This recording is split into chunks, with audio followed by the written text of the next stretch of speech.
ప్రభు నామములో కూడొచ్చిన మీ అందరికీ కూడా నా యొక్క హృదయపూర్వక వందనాలు చెల్లిస్తున్నాను. మనం ఈ యొక్క ఆరాధనని ప్రార్థనాపూర్వకంగా మనం స్టార్ట్ చేసుకుందాం. మన మధ్యలో ఎఫ్‌సి అక్క ఓపెనింగ్ ప్రేయర్ చేసి ఈ యొక్క ఆరాధనను ప్రారంభిస్తారు.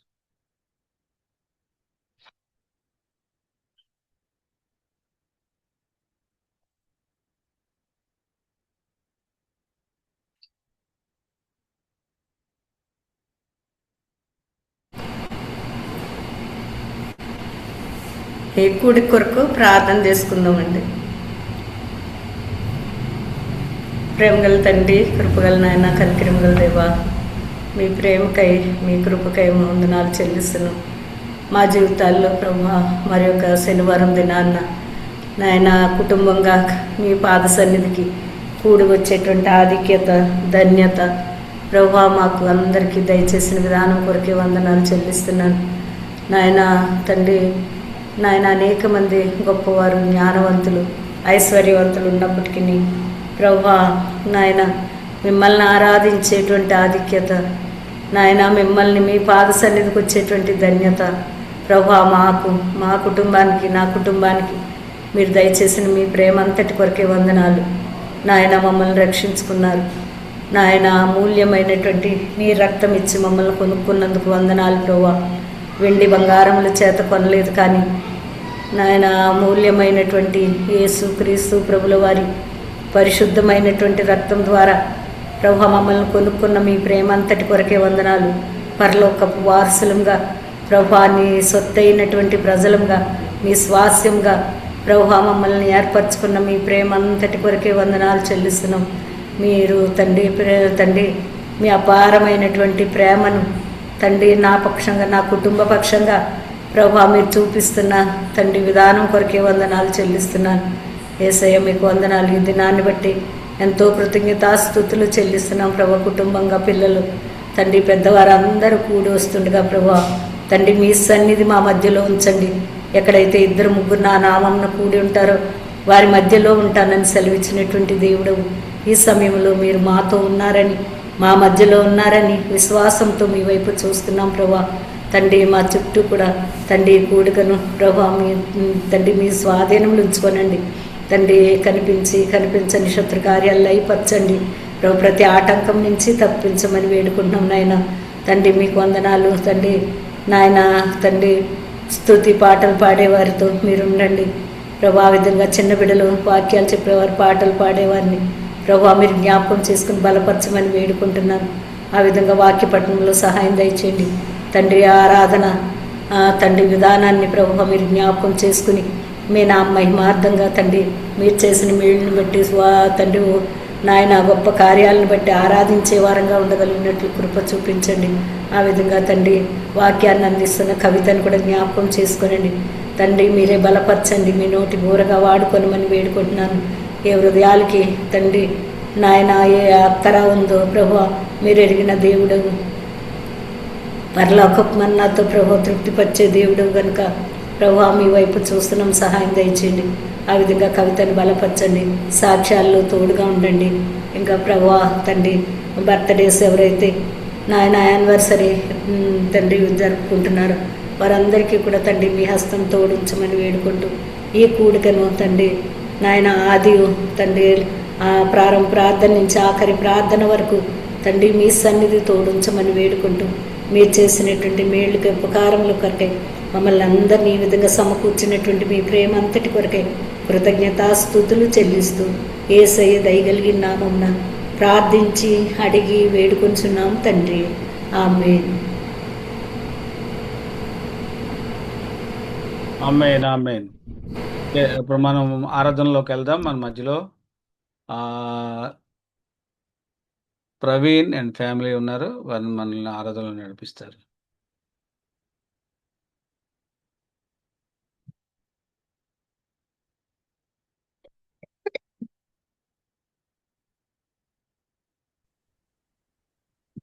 అందరికీ కూడా మన ప్రభువైన యేసుక్రీస్తు నామంలో వందనాలు తెలియజేస్తున్నాను. ఈ యొక్క సాయంకాల సమయాన మరి దేవుని మహిమపరచకై, దేవుని స్తుతించి ఆరాధించటకై మనము యెహోవా మహిమ నీ మీద ఉదయించను అనే పాట పాడుకొని మరి దేవుని మహిమపరచుకుందాం. యెహోవా మహిమా నీ మీద ఉదయించెను, తేజరిల్లుము, నీకు వెలుగు వచ్చెను. యెహోవా మహిమా నీ మీద ఉదయించెను, తేజరిల్లుము, నీకు వెలుగు వచ్చెను.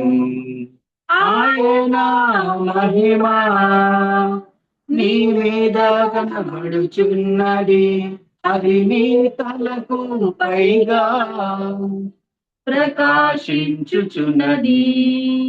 ఆయన మహిమా నీ మీద కనబడుచున్నది, అది నీ తలకు పైగా ప్రకాశించుచున్నది. లెమ్ము నీవు తేజరిల్లుము, ప్రభువు కొరకు ప్రకాశించుము. లెమ్ము నీవు తేజరిల్లుము, ప్రభువు కొరకు ప్రకాశించుము. యెహోవా మహిమా చూడుము భూమి మీద, చీకటి కమ్ముచున్నది, జీవమార్గము చేకూరి జ్యోతి వలెను.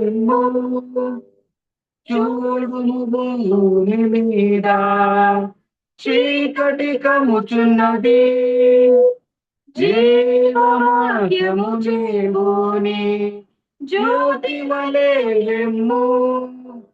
జనములు నీ వెలుగునకు పరుగిడి వచ్చెదరు, రాజులు నీ ఉదయ కాంతికి త్వరపడి వచ్చెదరు.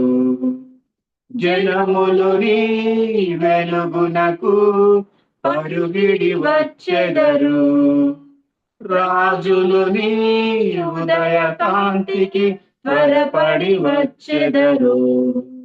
లెమ్ము నీవు తేజరిల్లుము, ప్రభువు కొరకు ప్రకాశించుము. లెమ్ము నీవు తేజరిల్లుము, ప్రభువు కొరకు ప్రకాశించుము. యెహోవా మహిమా నీ మీద వాడు 1000 మంది అగును, ఎన్నికలేని వాడు బలమైనట్టి జనమగును. ఒంటరి అయిన వాడు 1000 మంది అగును, ఎన్నికలేని వాడు బలమైనట్టి జనమగును. ప్రభువే నీకు నిత్యమైన వెలుగుగా ఉండును, నీ దుఃఖ దినములు సమాప్తమగునని ప్రభువే సెలవిచ్చెను. ప్రభువే నీకు నిత్యమైన వెలుగుగా ఉండును, నీ దుఃఖ దినములు సమాప్తమగునని ప్రభువే సెలవిచ్చెను. లెమ్ము నీవు తేజరిల్లుము, ప్రభువు కొరకు ప్రకాశించుము. లెమ్ము నీవు తేజరిల్లుము, ప్రభువు కొరకు ప్రకాశించుము. యెహోవా మహిమా నీ మీద ఉదయించెను, తేజరిల్లుము, నీకు వెలుగు వచ్చెను. ఆయన మహిమా నీ మీద కనబడుచున్నది, అది నీ తలకు పైగా ప్రకాశించుచున్నది. ఆయన మహిమా నీ మీద కనబడుచున్నది, అది నీ తలకు పైగా ప్రకాశించుచున్నది. లెమ్ము నీవు తేజరిల్లుము, ప్రభువు కొరకు ప్రకాశించుము. లెమ్ము నీవు తేజరిల్లుము, ప్రభువు కొరకు ప్రకాశించుము. యెహోవా మహిమా. హల్లెలూయా. హల్లెలూయా.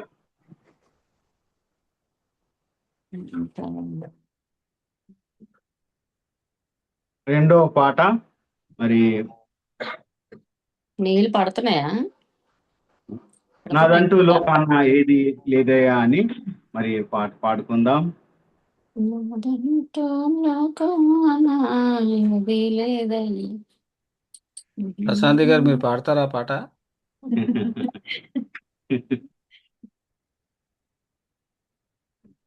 Okay, start. నాదంటూ లోకాన ఏది లేదయ్యా, ఒకవేళ ఉందంటే నీవిచ్చినదేనయ్యా. నాదంటూ లోకాన ఏది లేదయ్యా, ఒకవేళ ఉందంటే నీవిచ్చినదే ప్రభువా. నీదే నీదే బ్రతుకంతా నీదే, నీదే నీదే బ్రతుకంతా నీదే. నాదంటూ లోకాన ఏది లేదయ్యా, ఒకవేళ ఉందంటే నీవిచ్చినదే ప్రభువా. నాదంటూ లోకాన ఏది లేదయ్యా, ఒకవేళ ఉందంటే నీవిచ్చినదే ప్రభువా. నాకు ఉన్న సామర్థ్యం, నాకు ఉన్న సౌకర్యం, నాకు ఉన్న సౌభాగ్యం, నాకు ఉన్న సంతానం, నాకు ఉన్న సామర్థ్యం, నాకు ఉన్న సౌకర్యం, నాకు ఉన్న సౌభాగ్యం, నాకు ఉన్న సంతానం, ఆరగించే ఆహారం, అనుభవించే ఆరోగ్యం, ఆరగించే ఆహారం, అనుభవించే ఆరోగ్యం, కేవలం నీదేనయ్యా, కేవలం నీదేనయ్యా. నాదంటూ లోకాన ఏది లేదయ్యా, ఒకవేళ ఉందంటే నీవిచ్చినదే ప్రభువా. నాదంటూ లోకాన ఏది లేదయ్యా, ఒకవేళ ఉందంటే నీవిచ్చినదే ప్రభువా. నాకు ఉన్న ఈ బలం, నాకు ఉన్న ఈ పొలం, త్రాగుచున్న ఈ జలం, నిలువ నీడ ఈ గృహం, నాకు ఉన్న ఈ బలం, నాకు ఉన్న ఈ పొలం, త్రాగుచున్న ఈ జలం, నిలువ నీడ ఈ గృహం, నిలుచున్న ఈ స్థలం, బ్రతుకుచున్న ప్రతి క్షణం, నిలిచి ఉన్న ఈ స్థలం, బ్రతుకుచున్న ప్రతి క్షణం, కేవలం నీదేనయ్యా, కేవలం నీదేనయ్యా. నాదంటూ లోకాన ఏది లేదయ్యా, ఒకవేళ ఉందంటే నీవిచ్చినదే ప్రభువా. నాదంటూ లోకాన ఏది లేదయ్యా, ఒకవేళ ఉందంటే నీవిచ్చినదే ప్రభువా. నీదే నీదే బ్రతుకంతా నీదే, నీదే నీదే బ్రతుకంతా నీదే, నీదే నీదే బ్రతుకంతా నీదే. Praise the lord. Hallelujah. Hallelujah. Thank you Praveen, Nissi and Siri. Okay, మా యూత్ ఎవరు ఉన్నారా? పిల్లలు, రిచి. చిన్న పిల్లలు కానీ, కిడ్స్ అండ్ యూత్. మామ నేను పాడతాను. పాడినాను. చూడాలి. అందరికి ప్రైజ్ లార్డ్. మై నేమ్ ఎక్కడున్నారా? తీసేయి. సార్ ఎక్కడ అందరికి ప్రైజ్ లార్డ్. అది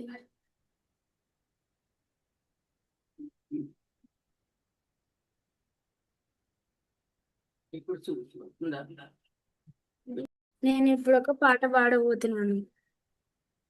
నేను ఈ సాంగ్ మదర్స్ 100కి డెడికేట్ చేస్తున్నాను. ఏ భాష కన్నా నీ భావం నీవు, వెలకట్టలేని ముత్యం నీవు. దేవుడిచ్చిన వరమే నీవు, తీర్చలేని ఊరునం. వెదలో దాగిన పలుకే నీవు, నా ప్రేమకు తొలి రూపం. అమ్మా నేను మించిన బంధం ఏదియు లేదే, లోకంలో ఈ తీయని బంధం కానరాలేదే. నవమాసాలు నీలో నన్ను దాచావు, నా ఊపిరికై నీ ప్రాణం బలంగా పెట్టావు. రేయి పగలంతా నాకై శ్రమపడినా, తీరని అనురాగం నీలో చూసానే. నీ సుఖ సంతోషం విడచిన నాకై, తరగని మమకారం నీలో దాచావే. యేసయ్య ప్రేమే నిన్ను నాకై సృష్టించింది. అమ్మా నేను మించిన బంధం ఇలలో లేనే లేదే, లోకంలో ఈ తీయని బంధం కానరానే లేదే.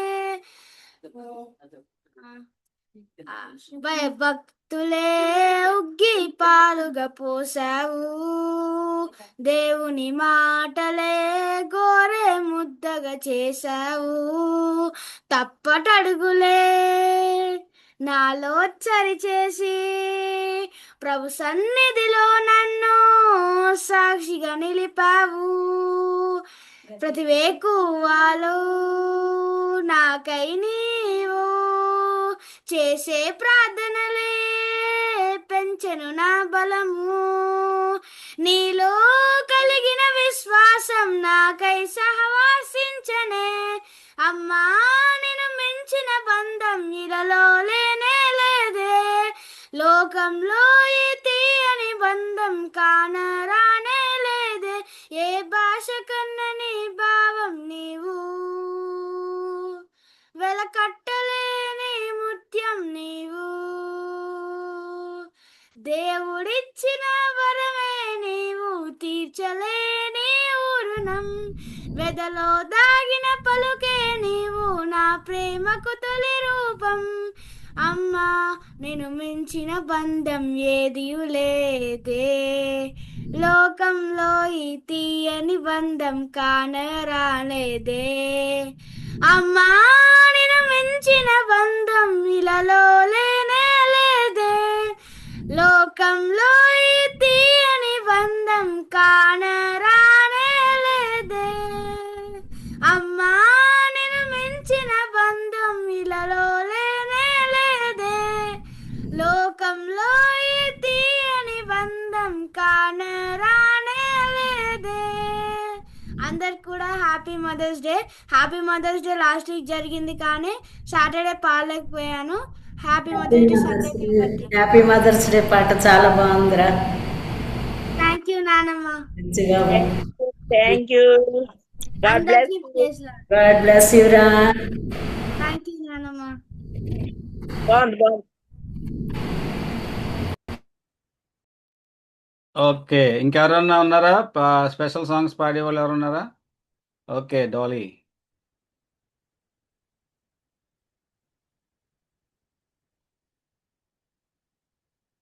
అన్మ్యూట్ చేసుకోమా. Praise lord family.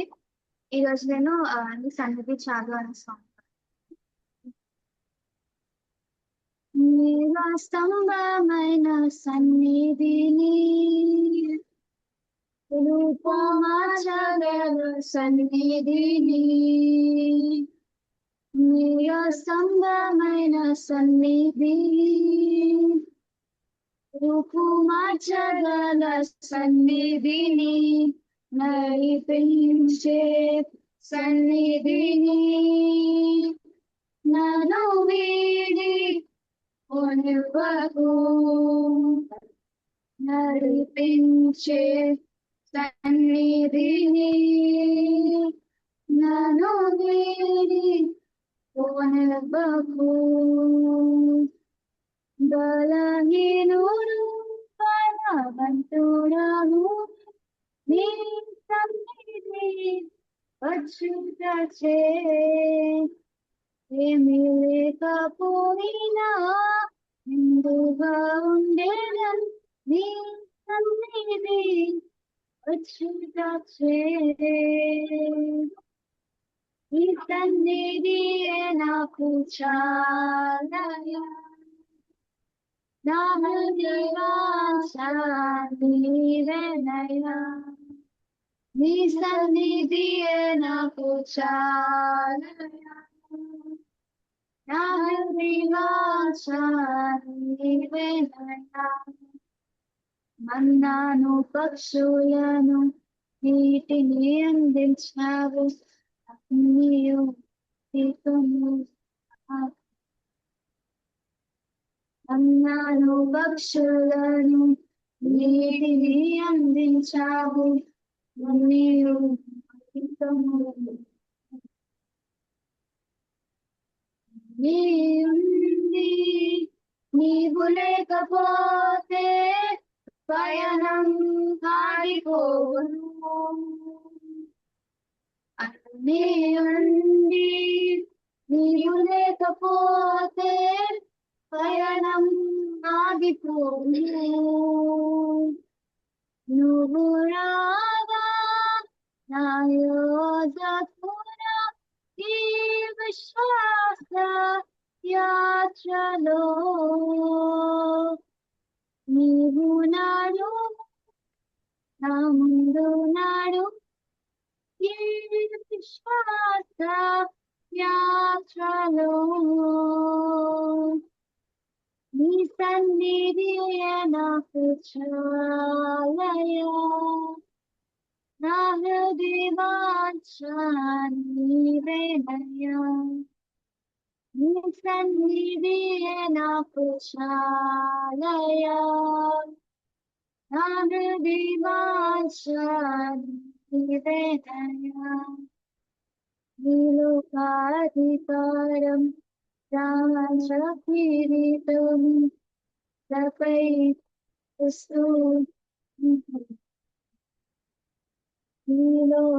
నీలోకాధికారం రాజ కిరీటము తలపై వస్తూ నీవుండి నీవు లేకపోతే పయనం ఆగిపోవును నీవుండి నీవు లేకపోతే పయనం ఆగిపోవును నువ్వు రాగా నా యోధపురా ఈ విశ్వాస యాత్రలో నువ్వు నడుగు నా ముందు నడుగు ఈ విశ్వాస యాత్రలో నీ సన్నిధియే నాకు చాలయా నా హృదయవాంఛ నీవేనయ్యా నీ సన్నిధియే నాకు చాలయా నా హృదయవాంఛ నీవేనయ్యా thank you Dolly, thank you. ఇంకెవరున్నారా స్పెషల్ సాంగ్స్ పాడేవాళ్ళు కానీ యూత్ కానీ? ఓకే, మనం ముందుకు వెళ్ళిపోదాం. సాక్ష్యాల సమయం ఇది. ఎవరన్నా సాక్ష్యాలు పంచుకుంటే సాక్ష్యాలు పంచుకోవచ్చు ఈ సమయంలో. ఓకే, చిన్న అనౌన్స్మెంట్. మరి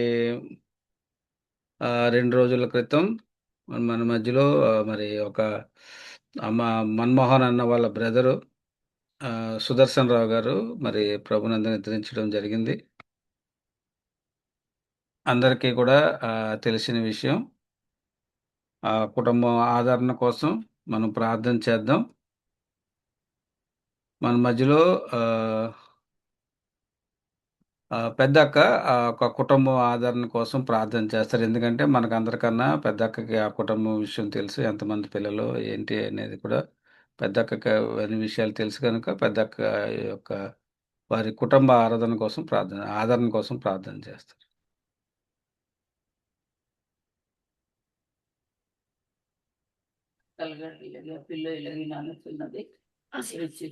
ఆడియో ఆన్ చేసుకుని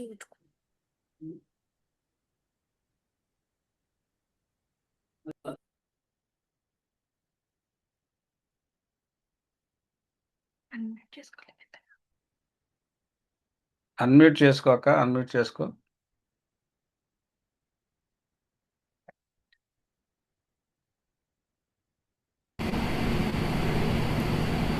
ఆ ప్రేమ గల తండ్రి, కృపగల నాయన, కనికరం గల దేవ, మీ ప్రేమకై మీ కృపకై వందనాలు చెల్లిస్తున్నాం నాయన. సర్వాధికారివి, సర్వోన్నతుడవు, సర్వ సృష్టికర్తమైనటువంటి మా దేవుడవు ప్రభా, మీరు మాకున్నందుకు వందనాలు. మహాగణుడవు, మహోన్నతుడవు ప్రభా, మహాకాశములు పట్టజాలనటువంటి దేవుడు నాయన, సమీపింపరాని తేజస్సుల అమరత్వం కలిగినటువంటి తండ్రి వయుండి ప్రభా, భూమి మీద ఉన్నటువంటి నాయన మమ్మల్ని అందరినీ కూడా తండ్రి మీ దయా కరుణ కటాక్షంతో ప్రభా మమ్మల్ని కాపాడుతూ ఉన్న విధానం అంతటి కొరకే వందనాలు ప్రభా. ఈ సమయంలో ప్రభా దర్శన్ వారి కుటుంబం కొరకై ప్రభా మీ పాదాల దగ్గరికి వస్తున్నాం నాయన. దర్శన్ ప్రభా తండ్రి మీ మహిమలో పిలుచుకున్నందుకు వందనాలు ప్రభా. తండ్రి విడవబడినటువంటి ఆ కుటుంబాన్ని మీరే జ్ఞాపకం చేసుకొనండి తండ్రి, బలపరచండి నాయన, భద్రపరచమని వేడుకుంటున్నాను తండ్రి. నాయన ఒక కుమారుడు కుమార్తె ఇద్దరు జీవితాల్లో కూడా ప్రభా మీరు చేసిన మేళ్ళకై ఉపకారముల కొరకై వందనాలు తండ్రి.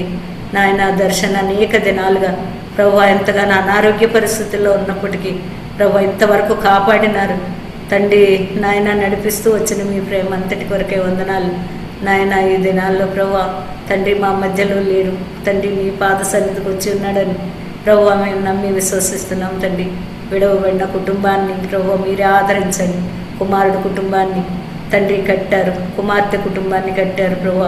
తండ్రి ఇద్దరు కుటుంబాలు కూడా తండ్రి మీ నా మహిమార్థంగా తండ్రి నాయన ఇతరులకు మాదిరికరమైనటువంటి కుటుంబాలుగా ప్రభా మీలో అతుకబడి ఉండగలిగినట్లు కృప చూపించండి. ఆ విధంగా తండ్రి నాయన తండ్రి ఆ యొక్క తండ్రి నాయన ఆ భార్యను కూడా ప్రభా మీరు జ్ఞాపకం చేసుకొని వేడుకుంటున్నాను తండ్రి. మీకు వందనాలు ప్రభా. నాయన ప్రభా తండ్రి తన యొక్క తండ్రి ఒంటరి జీవితంలో ప్రభా మీరే తండ్రి పరలోకపు తండ్రిగా ఉండి ప్రభా తన తండ్రి మీరే చేపట్టి నడిపించమని వేడుకుంటున్నాను నాయన. తన భారాన్ని అంతటినీ మీ పాదాల దగ్గర పెట్టుకుంటున్నాను తండ్రి. నాయన హెలెన్ని ప్రభా మీరు జ్ఞాపకం చేసుకోనండి. హెలెన్ తండ్రి తండ్రి జీవిత యాత్రలో ఒంటరి జీవితంలో ప్రభా తండ్రి మీరు ఉన్నవాడవగా ప్రభా మీరు రుజువుపరుచుకుని ప్రభా మీ నామానికే మహిమ తెచ్చుకోనమని వేడుకుంటున్నాం. సహాయం దయచేయండి తండ్రి. విడవబడిన కుటుంబాన్ని ప్రభా మీరు మీ పాదాల దగ్గర పెట్టుకుంటున్నాను నాయన తండ్రి. ఆ విధంగా ప్రభా హెల్లెన్ని మీరు ధైర్యపరచండి ప్రభా, బలపరచమని వేడుకుంటున్నాను.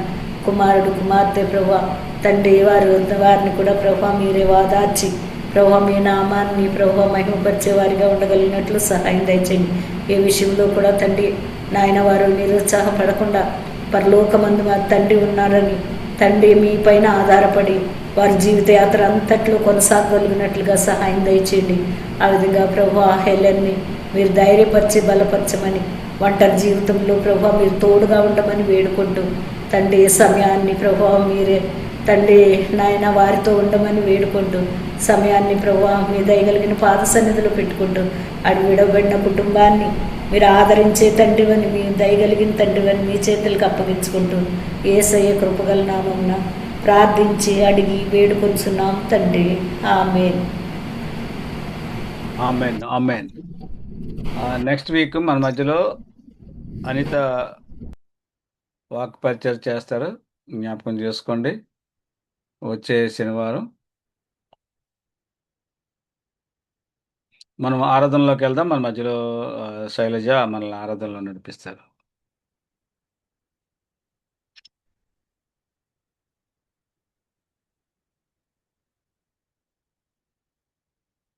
ఒక చిన్న పల్లవి పాడుకొని స్టాంజా పల్లవి పాడుకొని మనము ఆరాధించుకుందామండి.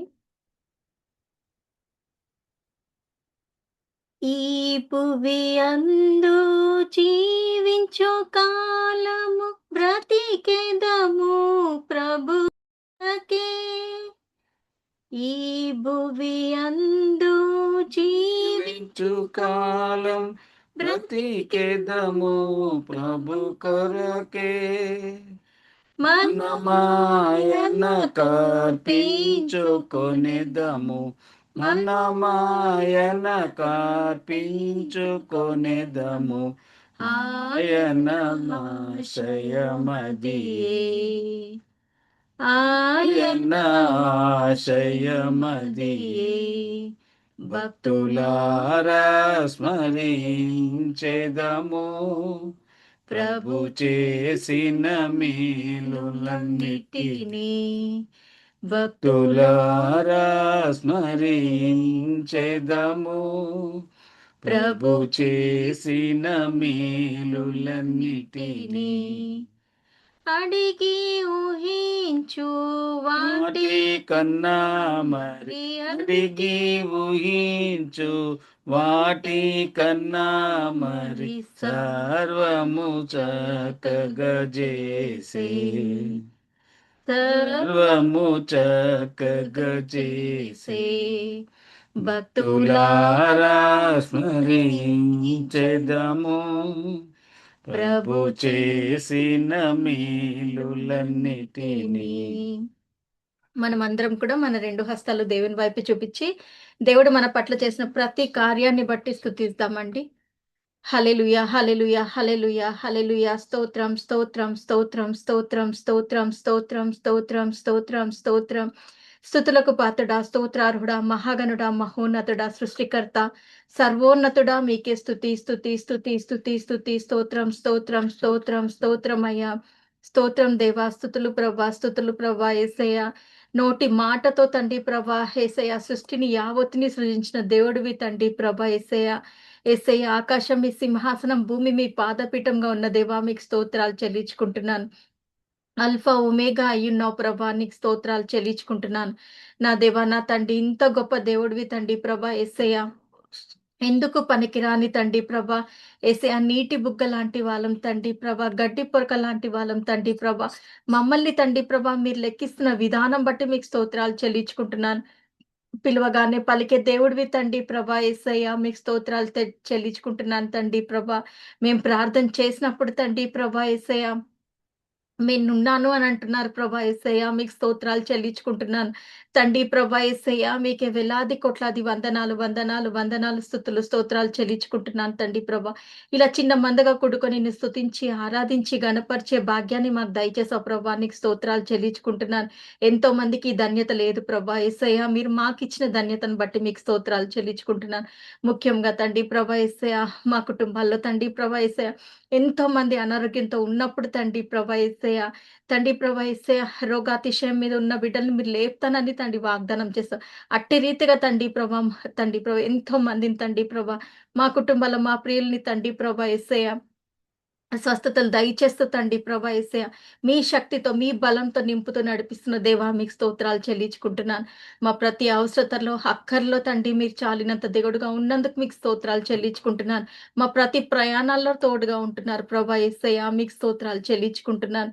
ముఖ్యంగా తండ్రి ప్రభా యేసయ్య, తండ్రి ప్రభా యేసయ్య మేము తండ్రి ప్రభా యేసయ్య ఈ రోజు ఇలాగా ఈ క్షణం తండ్రి ఇంత సంతోషంగా ఇలాగా ఉన్నాము అంటే అది కేవలం కేవలం నీ కృప, నీ కాపుదల, నీ భద్రత తండ్రి ప్రభా, నీ ప్రేమ తండ్రి ప్రభా యేసయ్య. తండ్రి ప్రభా యేసయ్య మేము పాపులుగా ఉన్నప్పుడే తండ్రి మమ్మల్ని ప్రేమించావు తండ్రి. మా కొరకు తండ్రి ప్రాణాలని పెట్టిన దేవుడివి తండ్రి ప్రభా. యేసయ్య మీకు వేలాది కోట్లాది వందనాలు, వందనాలు, స్తుతులు, స్తోత్రాలు చెల్లించుకుంటున్నాను తండ్రి ప్రభా. యేసయ్య మిమ్మల్ని ఎంత స్తుతించినా తక్కువే తండ్రి ప్రభా. యేసయ్య తండ్రి మా ప్రతి ప్రార్థనకి తండ్రి ప్రభా మీరు జవాబులు దయచేస్తూ మమ్మల్ని ధైర్యపరుస్తూ తండ్రి ప్రభా యేసయ్య మమ్మల్ని నడిపిస్తున్న దేవా మీకు స్తోత్రాలు.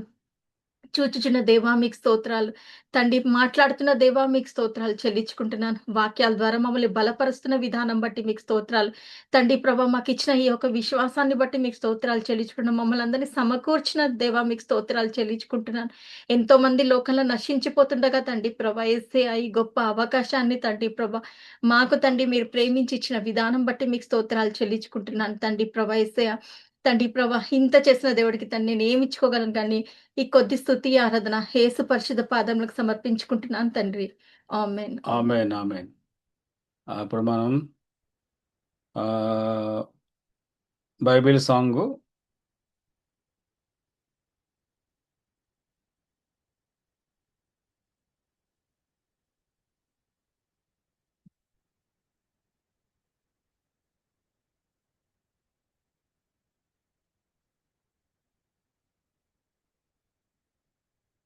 పఠింప శ్రేష్ఠ గ్రంథము బైబుల్, పఠింప శ్రేష్ఠ గ్రంథము బైబుల్, అనుదినము పఠించిన ప్రేమతోడ నడుపును, ఓ పఠింప శ్రేష్ఠ గ్రంథము బైబుల్.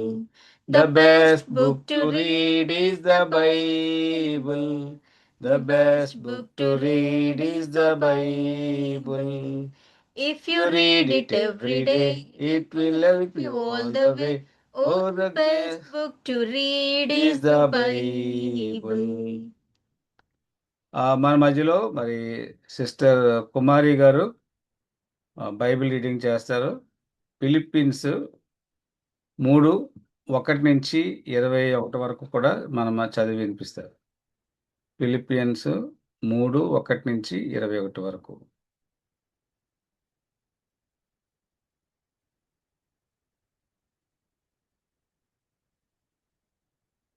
మొదటగా దేవుని వందనాలండి. ఈ దినంకి ఏర్పాటు చేయబడిన లేఖన భాగం ఫిలిప్పీలు రాసినటువంటి పత్రిక 3వ అధ్యాయం 1 నుంచి ఆఖరి వరకు చదువుతుంది. వాయిస్ వస్తుందండి బావగారు? బాగానే వస్తుంది. మెట్టుకు నా సహోదరులారా, ప్రభువునందు ఆనందించుడి. అదే సంగతులను మీకు వ్రాయట నాకు కష్టమైనది కాదు, మీకు అది క్షేమకరము. కుక్కల విషయమై జాగ్రత్తగా ఉండిడి, దుష్టులైన పనివారి విషయమై జాగ్రత్తగా ఉండిడి, ఈ ఛేదనాన్ని ఆచరించు వారి విషయమై జాగ్రత్తగా ఉండిడి. ఎందుకనగా శరీరమును ఆస్పదము చేసుకొనక దేవుని యొక్క ఆత్మ వలన ఆరాధించుచు క్రీస్తు యేసునందు అతిశయపడుచున్న మనమే సున్నతి ఆచరించువారము కావలయునంటే నేను శరీరమును ఆస్పదము చేసుకొనవచ్చును. మరి ఎవడైనాను శరీరమును ఆస్పదము చేసుకొనదలచిన ఎడల నేను మరి ఎక్కువగా చేసుకొనవచ్చును. 8వ దినమున సున్నతి పొంది తిని ఇజ్రాయేలు వంశపు వాడనై బెన్యామీను గోత్రములో పుట్టి హెబ్రీయుల సంతానమైన హెబ్రీయుడనై ధర్మశాస్త్ర విషయము పరిసయ్యుడనై ఆసక్తి విషయము సంఘమును హింసించువాడనై ధర్మశాస్త్రము వలని నీతి విషయము అనింద్యుడనై ఉంటిని. అయినను ఏవేవి నాకు లాభకరములై ఉండనో వాటిని క్రీస్తు నిమిత్తము నష్టముగా ఎంచుకొంటిని. నిశ్చయముగా నా ప్రభువైన యేసుక్రీస్తును గూర్చిన అతి శ్రేష్టమైన జ్ఞానము నిమిత్తమై సమస్తమును నష్టముగా ఎంచుకొనుచున్నాను. క్రీస్తును సంపాదించుకొని ధర్మశాస్త్ర మూలమైన నా నీతిని గాక క్రీస్తునందరి విశ్వాసము వలనైన నీతి అనగా విశ్వాసమును బట్టి దేవుడు అనుగ్రహించు నీతి గలవాడనే ఆయన యందు అగపడు నిమిత్తమును ఏ విధము చేతనైనను మృతులలో నుండి నాకు పునరుత్థానము కలుగవలనని ఆయన మరణ విషయములో సమాధాన అనుభవము గలవాడనే ఆయన పునరుద్ధాన బలమును ఎరుగు నిమిత్తమును ఆయన శ్రమలలో పాలివాడనొకట ఎట్టిదో ఎరుగు నిమిత్తము సమస్తమును నష్టపరుచుకొని వాటిని పెంటతో సమానముగా ఎంచుకొనుచున్నాను. ఇదివరకే నేను గెలిచి తినైనను ఇదివరకే సంపూర్ణ సిద్ధి పొంది తిననైనను నేను అనుకున్నట లేదు గాని నేను దేని నిమిత్తము క్రీస్తు యేసు చేత పట్టబడితేనో దానిని పట్టుకొనవలనని పరుగెత్తుచున్నాను. సహోదరులారా, నేను ఇదివరకే పట్టుకొని ఉన్నానని తలంచుకొనను. అయితే ఒకటి చేయుచున్నాను, వెనుక ఉన్నవి మరచి ముందున్న వాటి కొరకై వేగిరు పడుచు క్రీస్తు యేసునందు దేవుని ఉన్నతమైన పిలుపునకు కలుగు బహుమానమును పొందవలెనని గురు యొద్దకే పరుగెత్తుచున్నాను. కాబట్టి మనలో సంపూర్ణమైన వారమందరము ఈ తాత్పర్యమే కలిగి ఉందము. అప్పుడు దేనిని గూర్చి అయినను మీకు వేరు తాత్పర్యము కలిగి ఉన్న ఎడల అదియు దేవుడు మీకు బయలుపరచును. అయినను ఇప్పటి వరకు మనకు లభించిన దానిని బట్టియే క్రమముగా నడుచుకుందము. సహోదరులారా, మీరు నన్ను పోలి నడుచుకొనిడి. మేము మీకు మాదిరి అయి ఉన్న ప్రకారము నడుచుకొని వారిని గురిపెట్టి చూడుడి. అనేకులు క్రీస్తు శిలువకు శత్రువులుగా నడుచుకొనుచున్నారు. వీరిని గూర్చి మీతో అనేక పర్యాయములు చెప్పి ఇప్పుడును ఏడ్చుచు చెప్పుచున్నాను. నాశనమే వారి అంతము, వారు కడిపే వారి దేవుడు. వారు తాము సిగ్గుపడవలసిన సంగతుల యందు అతిశయపడుచున్నారు. భూ సంబంధమైన వాటి యందే మనసు నుంచుచున్నారు. మన పౌరస్థితి పరలోకమందున్నది. అక్కడ నుండి ప్రభు అయిన యేసుక్రీస్తు అను రక్షకుని నిమిత్తము కనిపెట్టుకొని ఉన్నాము. సమస్తమును తనకు లోపరుచుకొని జాలిన శక్తిని బట్టి ఆయన మన దీన శరీరమును తన మహిమ గల శరీరమునకు సమరూపము గలదానిగా మార్చును. దేవుడు తన పరిశుద్ధ వాక్యం మనందరి వెనుకల్లో ఫలింపు చేయండి. థ్యాంక్ యూ కుమారి గారు. ఓకే, మనం ఇప్పుడు ముందుకు వెళ్దాం.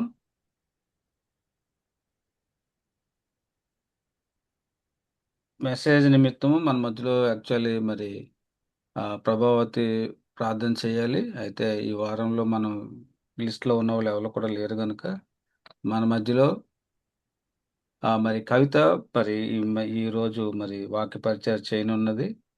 మరి దేవుడు మరి బలంగా మన మధ్యలో వాడుకునేలాగున మన మధ్యలో మరి మెర్సీ అక్క ప్రార్థన చేస్తారు వాక్య పరిచయం నిమిత్తం. తర్వాత సమయాన్ని కవితకి అప్పగిస్తాం.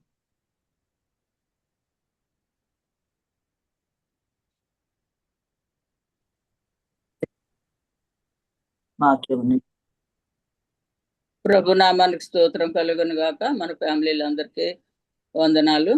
మన ఫ్యామిలీలందరినీ దేవుడు దీవించును గాక.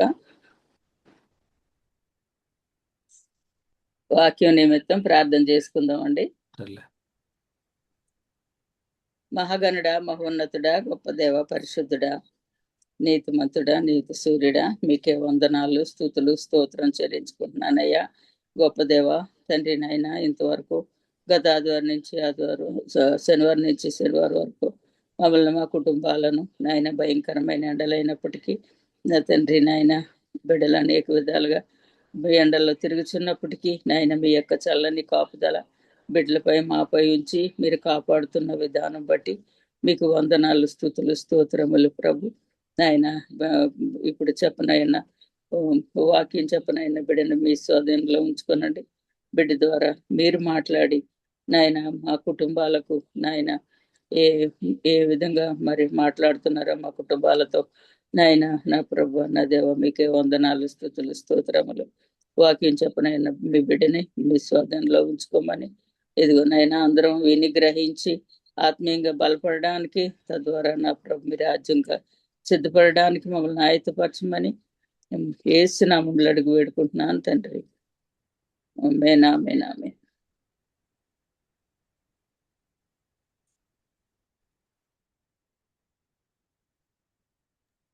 ఓకే, సమయాన్ని సిస్టర్ కవిత గారికి ఇస్తున్నారు.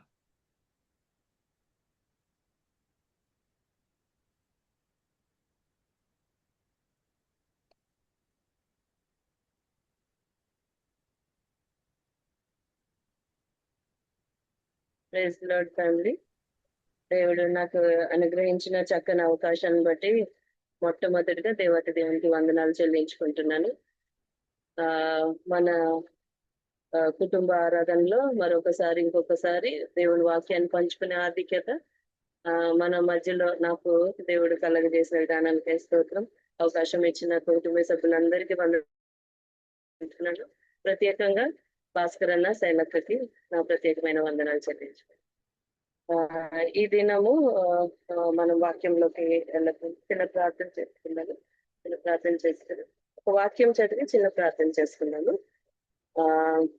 యోనా రాసిన గ్రంథం, యోనా గ్రంథము, యోనా 1వ అధ్యాయము 3వ వచనం. యోనా 1వ అధ్యాయము 3వ వచనం. ఎవరైనా కొంచెం సహాయం చేయండి. 3వ వచనం మొత్తం అయితే యెహోవా అదేనా ఉమ్.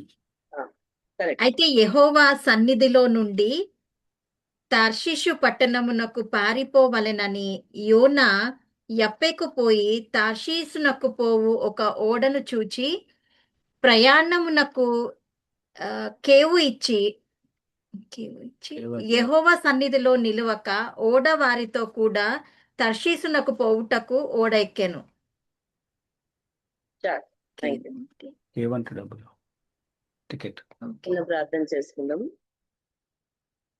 మా ప్రేమ గల పరలోకపు తండ్రి, కృపా సమాధానం కలిగిన గొప్ప దేవ, ప్రభా ఈ దినాన్ని బట్టి వందనాలు చెల్లించు తండ్రి.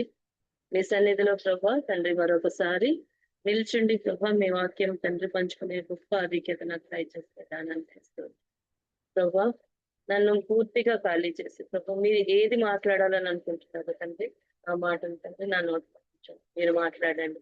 నన్ను తండ్రి వ్యర్థమైనవి తండ్రి, అనాలోచనలుగా తండ్రి నేను ఏది మాట్లాడకుండా ప్రభా సమస్తము మీ నామ మహిమార్థము, మీ నామ ఘనత గురించి తండ్రి నా నోరు వాడుకోమని వేడుకుంటాను ప్రభా. వింటున్న ప్రతి ఒక్కరిని ప్రభా తండ్రి వినవారికి తండ్రి కావలసిన ఆత్మీయ ఆహారం మీరు దయచేయమని ప్రతి ఒక్కరితో తండ్రి రెండంచులు గల తండ్రి ఖడ్గం వల్లే తండ్రి మాట్లాడే దేవుడు తండ్రి మా పక్షాన్ని ఉంటున్నారని వందనాలు చెల్లించుకుంటూ ఈ వాక్యంలో తండ్రి మాకు సరిపడా ఆహారం మీరు మాకు దయచేయమని, ఈ సమయం తండ్రి మేము వ్యర్థంగా కాకుండా మాకు ఆశీర్వాదకరంగా తండ్రి మీకు మహిమకరంగా ఉండేలాగా సహాయం దయచేయమని, వాక్యాన్ని తండ్రి మీరు మాకు బోధించమని, వినే చెవులు గ్రహించే మనసు మాకు దయచేయమని యేసయ్య అతి పరిశుద్ధమైన నామంలో ప్రార్థించి అడిగి వేడుకుంటున్నాను తండ్రి.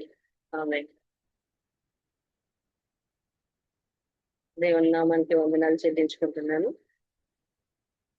ఈ దినము నేను మనమందరి మీ అందరితోటి పంచుకోవాలని అనుకున్నది యోనా గ్రంథం నుంచి యోనా గ్రంథం నుంచి కొన్ని వాక్యాలు పంచుకోవాలని అనుకుంటున్నాను. ఇది నేను ఒకసారి మరి శైలక ఒకవేళ మీరు నాకు 1 నుంచి 3 వరకు మళ్ళీ ఒకసారి చదివి వినిపిస్తారా? యోనా మొదటి అధ్యాయము 1 నుంచి 3 వచనాలు. ఓకే. యెహోవా వాక్కు అమితయ కుమారుడైన యోనాకు ప్రత్యక్షమై ఈలాగు సెలవిచ్చెను. నినివే పట్టణస్థుల దోషము నా దృష్టికి ఘోరమాయను గనుక నీవు లేచి నినివే మహాపట్టణమునకు పోయి దానికి దుర్గతి కలుగునని ప్రకటింపుము. అయితే యెహోవా సన్నిధిలో నుండి తర్షీసు పట్టణమునకు పారిపోవలెనని యోనా యప్పెకు పోయి తర్షీసు వరకు పోవు ఒక ఓడను చూచి ప్రయాణమునకు కేవు ఇచ్చి యెహోవా సన్నిధిలో నిలువక ఓడ వారితో కూడా తర్షీసుకు పోవుటకు ఓడెక్కెను. ఇక్కడ మనము ఏం చూస్తున్నామంటే యోనా అని ఒక వ్యక్తి, యోనా ఏం చేస్తున్నాడంటే యోనా తోటి దేవుడు మాట్లాడాడు. అంటే దేవునికి యోనాకి సత్సంబంధం ఉంది అని మనకు తెలుస్తుంది. అంటే దినదినము యోనా ప్రార్థన చేసేవాడు, దినదినము తన సన్నిధిలో నించుండి దేవుని వాక్యంను వినేవాడు, తన దేవుని జవాబు కోసం ఎదురు చూసిన మనిషిగా మనము యోనాని చూస్తున్నాం. అయితే ఇక్కడ ఏమని ఉందనంటే 2వ వచనంలో 3వ వచనంలో అయితే యెహోవా సన్నిధి నుండి తర్షీషు పట్టణంలోకి పారిపోవాలని యోనా యొప్పేకు పోయి, అంటే యెహోవా సన్నిధి నుంచి పారిపోవాలని ఆలోచించాడంట యోనా. అంటే మనకి ఒక విషయం తెలుసు, మనందరికీ ఒక విషయం తెలుసు, దేవుడు ప్రతి స్థలంలో ఉంటాడు కదా. దేవుడు ప్రతి స్థలంలో ఉంటాడు, మన హృదయంలో ఉంటాడు, మన గదిలో ఉంటాడు, మనం ఎక్కడ పని చేసినా ఉంటాడు, మన ప్రార్థనలన్నీ వింటున్నాడు, మన ప్రార్థనకి జవాబు. కొన్నిసార్లు మన పరిస్థితులను బట్టి మనం ఏం చేస్తామంటే మనం ఉన్న ప్రాంతంలో నుంచే కళ్ళు మూసుకున్నానో కళ్ళు మూసుకోకపోయినాను కానీ మనం దేవునికి ప్రార్థన చేసినప్పుడు. అయితే దేవుని సన్నిధి నుండి పారిపోయాడంట యోనా. అయితే మీరు ఎవరైనా చెప్పండి, దేవుని సన్నిధి నుంచి పారిపోయాడు అని అంటే ఏంటి అర్థం? దేవుని సన్నిధి నుండి పారిపోయాడంట యోనా. అంటే అది సాధ్యమా మనుషులకి? దేవుని సన్నిధి నుండి దేవుడు చెప్పిన మాట తప్పిపోయాడు. ఇంకా ఇంకెవరైనా దేవుని సన్నిధి నుంచి పారిపోయాడని ఉంది కదా, కానీ దేవుని వాక్యం సెలవిస్తుంది దేవుని సన్నిధి నుండి యోనా పారిపోయాను అని క్లియర్ గా వాక్యం సెలవిస్తుంది. కానీ మనకేం తెలుసు, అగాధ జలంలో సముద్రం కింద దాచి ఉన్నా కూడా సముద్రాలు అప్పగిస్తాయంట. అంత్యకాలం వచ్చినప్పుడు సముద్రాలు అదేంటి పర్వతాల కింద ఉన్నా కూడా ఎవరు అప్పగిస్తారు? వాళ్ళు మనల్ని అప్పగిస్తారు. అంటే మనం దేవుని సన్నిధి నుంచి దాచుకోవాల్సిన ప్లేస్, అంటే దాగి ఉండదగిన ప్లేస్ ఎక్కడా లేదు. అలాంటప్పుడు దేవుని సన్నిధి నుంచి ఇంకేమన్నా ఆన్సర్స్? దేవుని సన్నిధి నుంచి యోనా పారిపోయాడని ఉంది కదా, అయితే దేవుని సన్నిధి నుంచి ఎలా పారిపోయాడు అంటే దేవుడు ఎందుకు అలాగా రాస్తుంది అంటే వాక్యంలో ఎందుకు అలాగుంది? దేవుని సన్నిధి నుండి యోనా పారిపోయాను అని రాస్తుంది.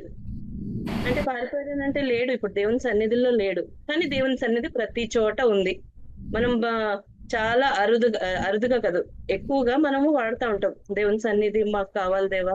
మనం ఎక్కడైనా కూర్చున్నప్పుడన్నా, మనం ప్రార్థన చేసినప్పుడన్నా, లేకపోతే ఎక్కడైనా మీటింగ్స్ ఏమైనా అయినప్పుడు దేవుని సన్నిధి కావాలని కోరుకుంటాం. కానీ మనకు తెలిసిన విషయం ఏంటంటే దేవుని సన్నిధి ప్రతి చోట ఉంది. అయితే ఇక్కడ వాక్యం ఏమని సెలవిస్తుందని అంటే, పారిపోవాలని యోనా పారిపోవాలని అని తలంచుకున్నాడు. దేవునికి కనపడకుండా ఎక్కడికైనా వేరే చోటకి వెళ్ళిపోవాలని ఆలోచించాడు, తలంచాడు. పారిపోవాలని యోనా ఎప్పుపోయి తర్షీషునకు ఒక వాడను చూచి ప్రయాణమునకు కేవిచ్చి యెహోవా సన్నిధిలో నిలవకుండా వాడవారితో కూడా తర్షీషునకు పోవుటకు వాడ ఎక్కాను.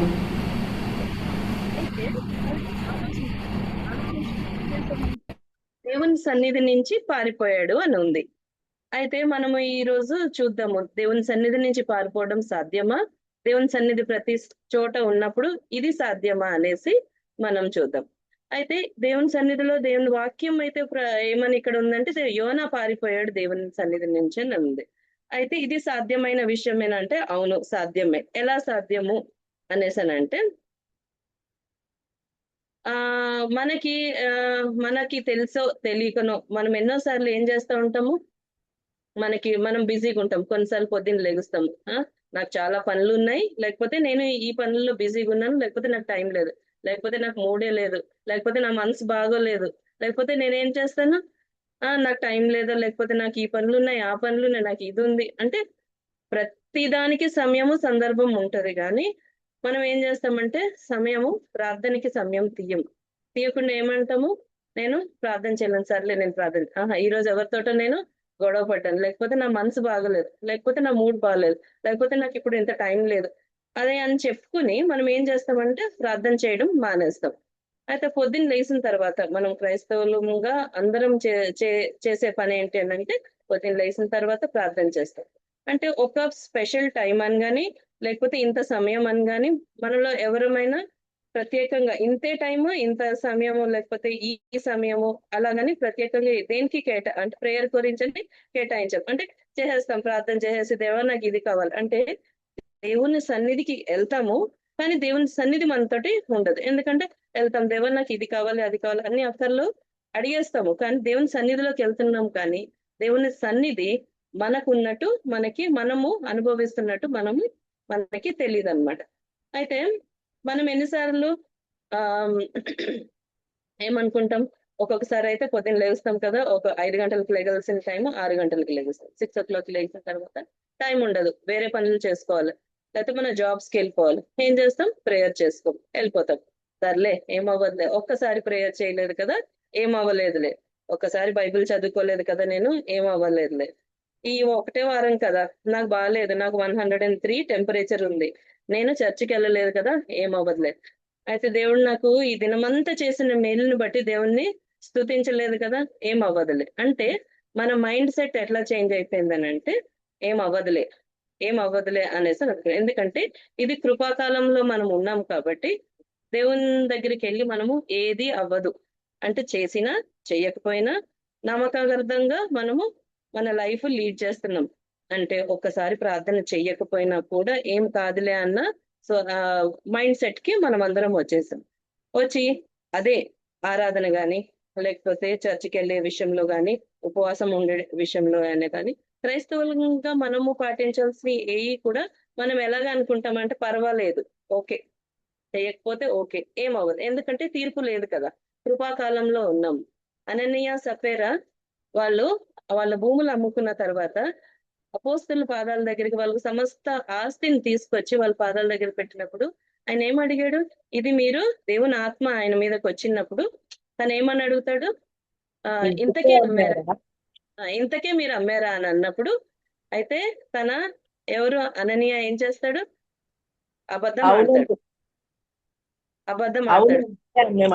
మేము అనేసి అబద్ధం ఆడతాడు. అబద్ధం ఆడినప్పుడు వెంటనే తీర్పు తన మీదకి వచ్చింది. తర్వాత తన భార్య కూడా వచ్చినప్పుడు కూడా ఏమైందంటే తన భార్య కూడా అబద్ధం ఆడుతుంది. అబద్ధం ఆడినప్పుడు వెంటనే తీర్పు వచ్చింది.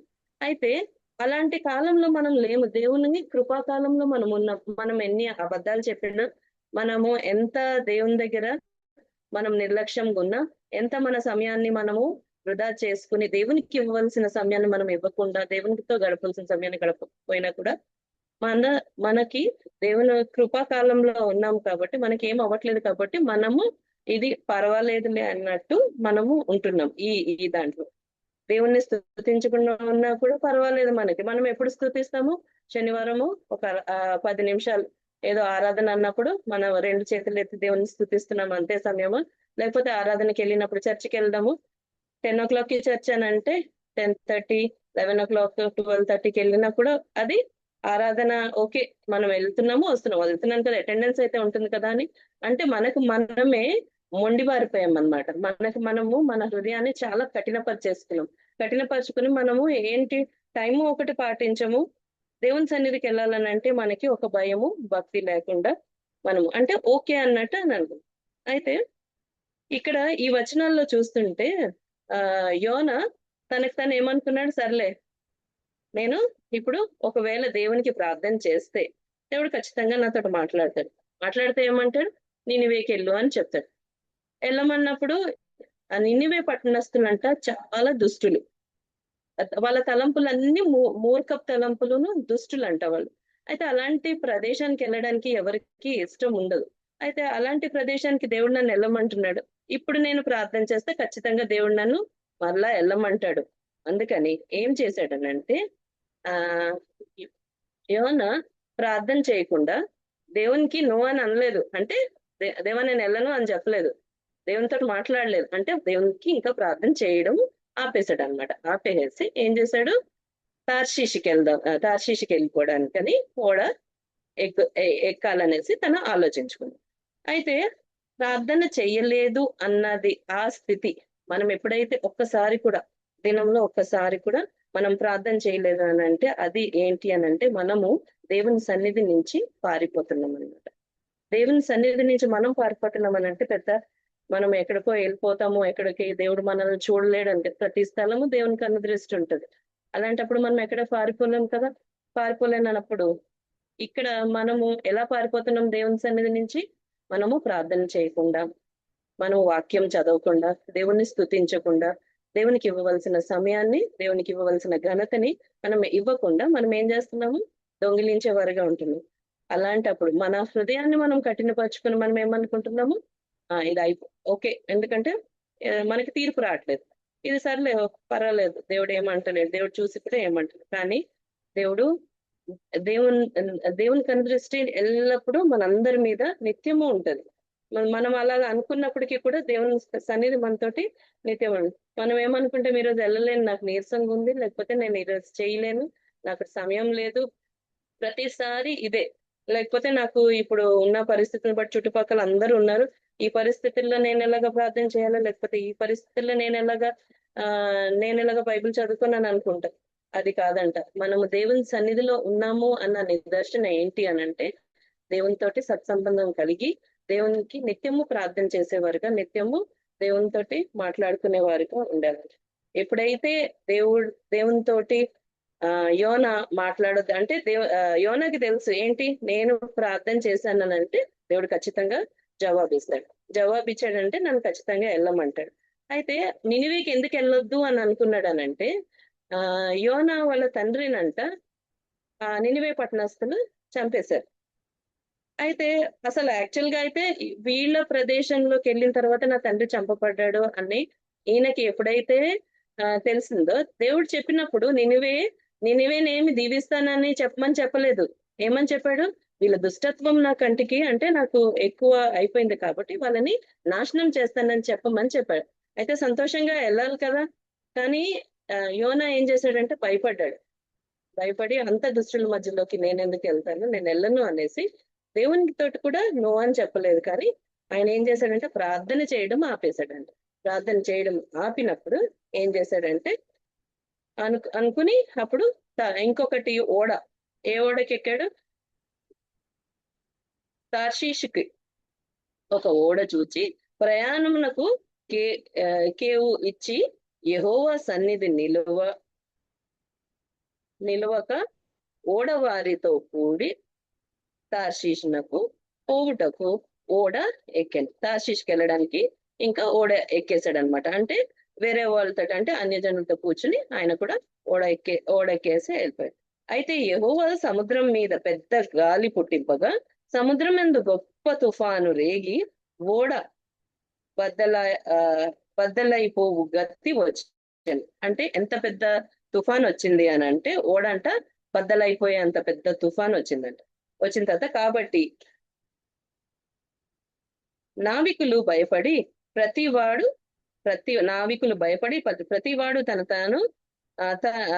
తన దేవతలను ప్రార్థించి ఓడ చులకన చేయుటకై అందులోని సరుకులను సముద్రంలో పారవేసిరి. అయితే ఆ ఓడని లైట్ చేయడానికి ఏం చేస్తున్నారు? దాంట్లో ఉన్న సామాన్లన్నీ పాడేసుకుంటూ వెళ్తున్నప్పుడు ఓడ శైలేఖ ఇక్కడి నుంచి కొంచెం చదవ, ఎవరైనా చదవ. ఓడ దిగువ భాగమునకు పోయి పండుకొని గాఢ నిద్రపోయి ఉండెను. అప్పుడు ఓడ నాయకుడు అతని యొద్దకు వచ్చి, ఓయి నిద్రపోతా, నీకేమీ వచ్చినది? లేచి నీ దేవుని ప్రార్థించుము, మనము చావకుండా ఆ దేవుడు మన యందు కనికరించునేమో అనెను.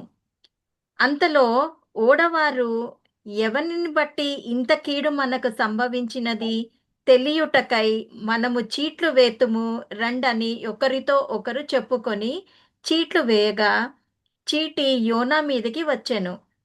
కాబట్టి అయితే ఏం చేశాడంటే ఓడ నాయకుడు యోనా దగ్గరికి వచ్చి అప్పుడు ఏమంటున్నాడంటే, వాళ్ళు దేవుణ్ణి ఎరిగిన ప్రజలు కాదు, వాళ్ళు అన్యజనులు. అయితే మనం కూడా మన పరిస్థితుల్లో కూడా ఒక్కొక్కసారి మనం ఏం చేస్తూ ఉంటామంటే, మనకి ఏదైనా సంభవించినప్పుడు మనము దిక్కులు చూస్తూ ఉంటాం, అటు ఇటు దిక్కులు చూసుకుంటాం, నాకు ఎవరు సహాయం చేస్తారు, లేకపోతే నాకు ఎక్కడి నుంచి నేను ఎలాగా సహాయం పొందుకోగలుగుతానని ఖచ్చితంగా మనం చేసే 100% పని ఇదే. ఫస్ట్ చుట్టుపక్కల దగ్గరికి వెళ్తాం, నాకు ఇది ప్రాబ్లం ఉంది, నేను ఎట్లా సాల్వ్ చేసుకోవాలో నాకు అర్థం అవ్వట్లేదు, లేకపోతే నాకు ఇది ఉంది, నాకు ఫ్రెండ్స్ ఉన్నారు, లేకపోతే నాకు మంచి స్నేహితులు ఉన్నారు, వాళ్ళ దగ్గరికి వెళ్ళి మనం ఏం చేస్తాం అంటే మనము సలహా అడగడానికి చూస్తాం, లేకపోతే ఎవరైనా మనకి మంచి సలహా ఇచ్చే వాళ్ళు ఉంటే వాళ్ళని సంప్రదిస్తాము కానీ ఈ ఓడ నాయకుడు చూడండి వెళ్ళి యోనా దగ్గరికి, యోనా ఎక్కడ పడుకున్నాడంటే ఓడ దిగువ భాగంలో పడుకుని ఉన్నాడంట. అది కూడా గాఢ నిద్రపోయాడంట, మామూలు నిద్ర కూడా కాదు, గాఢ నిద్రపోయాడు. అయితే ఆయన దగ్గరికి వెళ్ళి నిద్రపోతూ, అంటే ఆయన ఎలా నిద్రపోతున్నాడంటే ఒక నిద్రపోతూ అంటే మామూలుగా నిద్రపోవట్లేదు, ఆయన చాలా గాఢ నిద్రపోయాడు. అయితే ఓడ నాయకుడు ఇంత ప్రమాదం జరిగి ఇంత ఓడ బద్దలైపోయే పరిస్థితి వచ్చినా ఈయన నిద్రపోతున్నాడు అనేసి ఆయన ఏమంటున్నాడంట, నీ దేవుని నిద్రపోతా, నీకేమి వచ్చింది? లేచి నీ దేవుని ప్రార్థించుము, మనము చావకుండా ఆ దేవుడు మన యందు కనికరించునేమో అనేను. అంటే వేరే వాళ్ళకి విశ్వాసం ఉంటది, ఎవరి మీద? మన దేవుని మీద. వేరే వాళ్ళకి ఇతర అదర్ ఫెయిత్ వాళ్ళకి ఏముంటదంటే వేరే వాళ్ళకి మన దేవుని మీద నమ్మకం ఉంటది. కానీ మనం ఏం చేస్తున్నాము? మనము పడుకొని నిద్రపోతున్నాం, మనం రిలాక్స్ అవుతున్నాం. అంటే మనకి ఏ పరిస్థితి వచ్చినా కూడా మనం చలనం లేని వాడిగా మన ఇష్టానుసారంగా మనం ఉన్నప్పుడు దేవుడు వేరే వాళ్ళని వాడుకుని ఏం చేస్తాడంటే వాళ్ళ ద్వారా మనతోటి మాట్లాడతాడు. అంటే దేవుని సన్నిధి దేవుడు మనల్ని కనికరిస్తాడు. మీ దేవుడికి ప్రార్థన చేస్తే దేవుడు మన ప్రార్థన విని మనల్ని ఏమైనా కనికరించి మనం ఏమైనా బతకచ్చేమో అనేసి ఆయనతో అనినప్పుడు అప్పుడు యోనా లెగిస్తాడు అనమాట. యోనా లెగిసిన తర్వాత యోనా లెగిసి అప్పుడు తనకి అర్థమవుతుంది, ఇది ఇంత పెద్ద ఆపద ఎవరి గురించి వచ్చిందని అంటే ఆయన గురించే వచ్చిందని అర్థమై ఇంకా దాని తర్వాత వచనాల్లో అంతా కూడా మనము చూస్తూ ఉంటాము ఏ విధంగా వాళ్ళు యోనాని తీసి అంటే యోనా చెప్తాడు అనమాట, ఈ ఆపద నా వల్లనే వచ్చింది.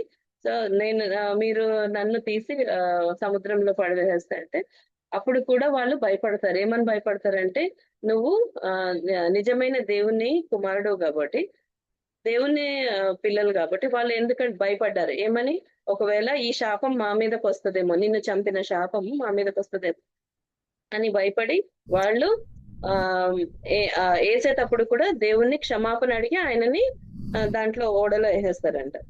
అయితే మనము ప్రార్థన ఎందుకు చేయాలనంటే, ఇలాంటి శోధనలు, ఇలాంటి టెంప్టేషన్స్ నుంచి తప్పించుకోవాలంటే మనం ప్రార్థన ఎందుకు చేయాలి? మనము శోధనలోకి ప్రవేశించకుండాన్నట్లు ప్రార్థన చేయమని దేవుని వాక్యం సెలవిస్తుంది కదా. అయితే మనము ఆయన బలిష్టమైన చేతుల కింద సురక్షితంగా ఉండాలి అని అంటే నిత్యము మనం ఏం చేయాలి? ప్రార్థన చేసుకుంటూ ఉండాలి, దేవుని సన్నిధిలో మొరపెట్టుకుంటూ ఉండాలి. మనకి ఇష్టం వచ్చినప్పుడు కాదు. మనము ఏమనుకుంటామంటే, నాకు ఈ కష్టం వచ్చింది కదా అన్నట్టు మనం కష్టం వచ్చినప్పుడే, లేకపోతే మనకి ఏదన్నా ప్రాబ్లం వచ్చినప్పుడు, లేకపోతే మనకి ఏదైనా సమస్య మనకి తలొచ్చినప్పుడు మనం దేవుని సన్నిధికి వెళ్ళి ప్రార్థన చేయడం కాదు, కానీ నిత్యము దేవుని సన్నిధిలో మనము ప్రార్థన చేసేవారిగా ఉండాలి. మనము చర్చికి వెళ్తాం కానీ ఒక్కొక్కసారి దేవుని సన్నిధి ఉండదు అక్కడ. మనం వెళ్తాం, కూర్చుంటాం, మన మైండ్ అంతా వేరే విషయాల్లోనే తిరుగుతూ ఉంటది. అలా కాదు, మనం వెళ్ళినప్పుడు దేవుని సన్నిధి మనతో ఉండాలి. అంటే మనము ఎప్పుడు వెళ్ళినప్పుడు దేవుని పూర్ణ ఆత్మతోటి, పూర్ణ హృదయంతో దేవుణ్ణి మనము ప్రార్థించాలి, ఆరాధించుకోవాలి. అయితే మనము ఏం చేస్తామనంటే, మన పరిస్థితులను బట్టి మనము ఆ విధంగా ఉండము. ఒక ఆయన ఈయన ఆర్క్ బిషప్ అంటే ఆఫ్రికా దేశంలో, నేను ఎప్పుడైనా స్టేటస్ కూడా పెట్టేదాన్ని. ఆయన చెప్పిన అంటే ఆయన ఎంత పరిశుద్ధాత్మతోటి నింపబడి ఆయన వాక్యాలు అంటే మాట్లాడాడంటే, ఒక ముస్లిం, మీరు అందరు చూసే ఉంటారు ఇది, నేను పెట్టింది కనీసం ఒక 3-4 years బ్యాక్ అని పెట్టాను. అయితే మన ముస్లిం సోదరులు ఏం చేస్తారంటే 5 సార్లు ప్రార్థన చేస్తారు. మనకందరికీ తెలుసు కదా, పొద్దున్న నుంచి స్టార్ట్ అయిపోతారు అలా 5 గంటల నుంచి. మళ్ళీ యూదులు 3 సార్లు ప్రార్థన చేస్తారంట. అయితే మనము ఎన్నిసార్లు ప్రార్థన చేస్తున్నాం? మనము విశ్వాసముగా మనము దినంలో ఎన్నిసార్లు ప్రార్థన చేస్తున్నాం? సజీవుడు అనే దేవుడు అని తెలుసు మనకి, అందరి ముందు ఒప్పుకుంటాం, పెదాలతో చెప్తాం మనం సజీవుడైన దేవుడు మనకి సమస్తమును తన నోటి మాటతో సృజించిన సృష్టికర్త, సర్వవ్యాపి, అన్ని చోట్ల ఉంటాడు, భూమికి ఆది అంతమైన దేవుడు అని మనకు అన్ని తెలిసినప్పటికీ మనము ఎన్నిసార్లు ప్రార్థన చేస్తున్నాం? మనం అందరము అనుకుంటున్నాం కదా, ఒకసారి 2 సార్లు చేయగానే మనం ఏమనుకుంటాము? నేను చాలా ప్రేయర్ఫుల్ పర్సన్ ని, నేను ప్రార్థన చేస్తాను, నేను ప్రేయర్ వారియర్ని, నేను ప్రేయర్ చేస్తాను కాబట్టి నేను ప్రేయర్ వారియర్. అట్లా కాదంటే, అనునిత్యము ప్రార్థన చేయాలంటే ఎల్ల వేళలో ప్రతి విషయం అందు కృతజ్ఞతాస్తుతులు చెల్లించు దేవుని సన్నిధిలో ప్రార్థన చేయమని ఉంది.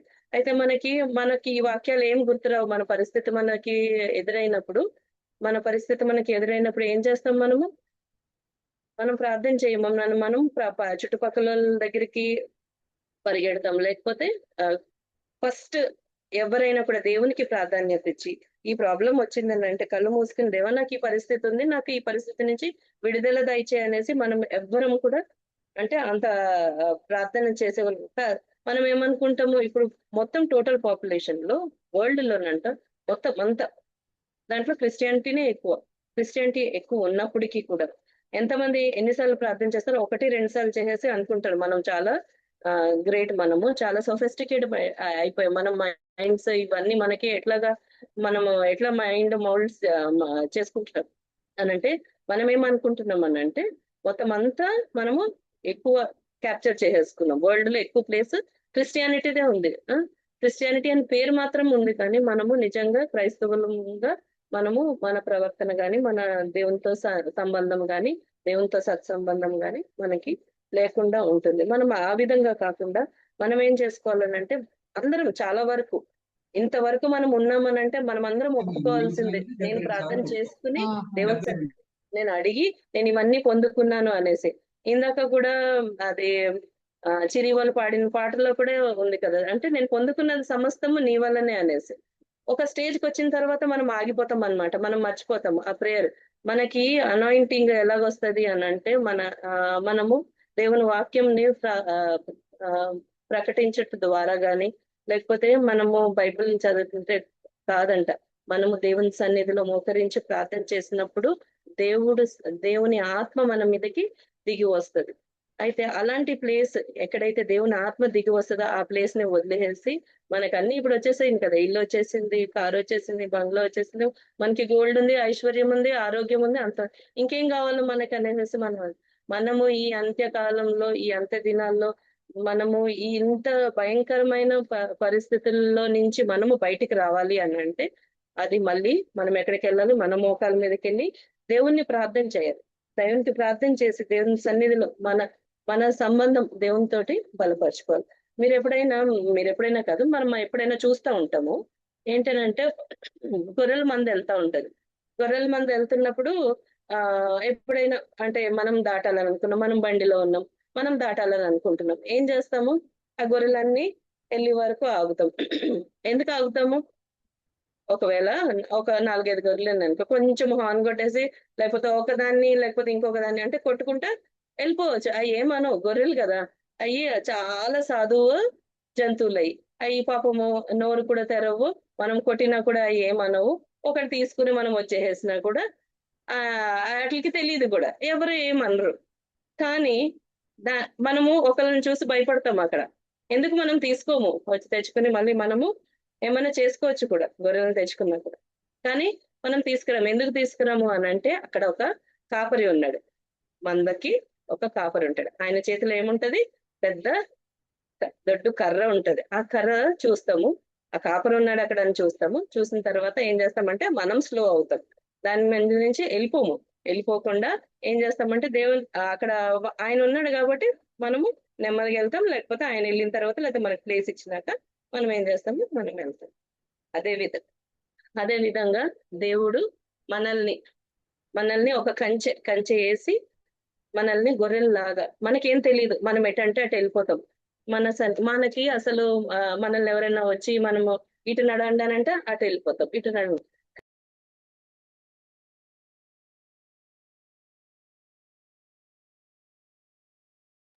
మ్యూట్లోకి వెళ్ళింది, మ్యూట్లో. గొర్రెలు ఎలా ఉండాలని అంటే, తన కాపరి స్వరం గ్రహించే అయినగా ఉండాలి. ఒకవేళ అవి కాపరి స్వరం గ్రహించకుండా ఎవరు పిలిచినా వాళ్ళ వెనకాల వెళ్ళిపోతే వాటికి ప్రమాదం. అదే విధంగా దేవుడు మనకి కాపరిగా ఉన్నప్పుడు మనము దేవుని స్వరం వినేవారిగా ఉండాలి. దేవుడు పిలిచినప్పుడు మనం కూడా రెస్పాన్స్ అంటే ప్రార్థన చేసుకునే వాళ్ళుగా ఉండాలి. అప్పుడు దేవుడు ఓకే, వీళ్ళు ఇక్కడ ఉన్నారు, వీళ్ళు ప్రార్థన చేస్తున్నారు, ఇక్కడ ఉన్నారు అని అంటే, దేవుడు కూడా మన స్వరాన్ని విన్నప్పుడు దేవుడు ఖచ్చితంగా మనకి కార్యం చేసేవాడుగా ఉంటాడు. ఏదన్నా కార్యం చేయడానికే కాదు, కానీ మన జీవితంలో మనము గడపాలి. ఈ జీవితం మనం గడపాలి అని అంటే, ఇప్పుడు ఈ గొర్రెల మంది ఉంది, ఎక్కడికి తీసుకెళ్తాడు, వాళ్ళ గమ్యానికి తీసుకెళ్లి ఆ కాపరి సురక్షితంగా ఉంచుతాడు. ఒక ఉపమానం కూడా యేసుక్రీస్తు ప్రభు వారు ఒక ఉపమానం చెప్పాడు. 99 గొర్రెలను వదిలి ఒక్క గొర్రె గురించని వెనక్కి వచ్చాడంట. అయితే మనం రాలేమని తెలుసు యేసయ్యకి. మనము ఒకవేళ తప్పిపోతే మళ్ళీ చెయ్యిచ్చి మనం రాలే. ఎందుకంటే సాతాను వేసే ఆ బంధకాల్లో, ఆ ముళ్ళ పొదల్లో ఇరుక్కున్న తర్వాత వాడి చేతిలో నుంచి మనం బయటికి రావాలనంటే అది ఇంపాసిబుల్. అయితే మనము ఎప్పుడైనా దేవుని సన్నిధి నుంచి బయటకు వచ్చేస్తాం అంటే, మనం ప్రార్థన చేయడం ఎప్పుడైతే మానేస్తామో ఇలాంటి టెంప్టేషన్స్ లోకి మనం పడిపోతాం. అంటే కాపరి చేతిలో ఉన్నంత వరకు, కాపరి మనకి కంచె వేసి మనల్ని జాగ్రత్తగా కాపాడినంత వరకు మనం ఎవరి చేతిలో మనం సురక్షితంగా ఉంటాం. మనం ఏ దిగులు చెందక్కర్లేదు. మనం చేయాల్సింది ఏంటి అని అంటే ప్రార్థన చేసుకోవాలంతే. దేవుని సన్నిధిలో మోకరించగలిగిన వాళ్ళు దేవుడు ఇచ్చిన శక్తిని బట్టి మనం ఏం చేయాలి, దేవుని సన్నిధిలో మోకరించుకుని మనం ప్రార్థన చేసి ఆయనని అడిగినప్పుడు ఆయన ఖచ్చితంగా మనకి ప్రధాన యాజకుడుగా ఉండి మనల్ని నిత్యము నడిపించేవాడిగా, మంచి మార్గంలోను మళ్ళీ తర్వాత మనము రాలేమని మన దీన స్థితి, మన దయనీయ స్థితి చూసి దేవుడు అయ్యో వీళ్ళు రాలేరు అనేసి ఆ 99 గొర్రెలను కూడా వదిలిపెట్టి ఒక్కరి గురించన్నా దేవుడు తిరిగి వచ్చి మనము ప్రార్థన చేసినప్పుడు ఖచ్చితంగా మనము అక్కడ ఇరుక్కుని పోయిన తర్వాత ఏం చేయాలి? ప్రార్థన చేయాలి. ఒకళ్ళు ఇరుక్కున్న తర్వాత నువ్వు ప్రార్థన చేయకపోతే నువ్వు ఎక్కడ పడిపోయావో ఏం తెలుస్తుంది? అక్కడ ప్రార్థన చేసినప్పుడు ఖచ్చితంగా దేవుడు మనల్ని విడిపించేవాడిగా ఉంటున్నాడు. మన దగ్గర నుంచి దేవుడు ఏం ఎక్స్పెక్ట్ చేస్తున్నారు అంటే మనము ప్రార్థన చేయాలి. ఆయన సన్నిధి నుంచి పారిపోవడం కాదు. ఆయన సన్నిధికి పరిగెట్టుకుని వెళ్ళిపోతామంట, కానీ ఆయన సన్నిధి మన దగ్గర ఉంది. వెళ్తామంట సన్నిధికి, కానీ ఆయన సన్నిధి మన మీద లేకుండానంట, అంటే మనతో కూడా ఉండకుండా ఉంటది. ఆ విధంగా కాకుండా దేవుని నిత్యము మనము ఆయనని అడిగి ఆయన సన్నిధిని మనతో కూడా నిత్యము ఉండాలని దేవుణ్ణి అడగాలి.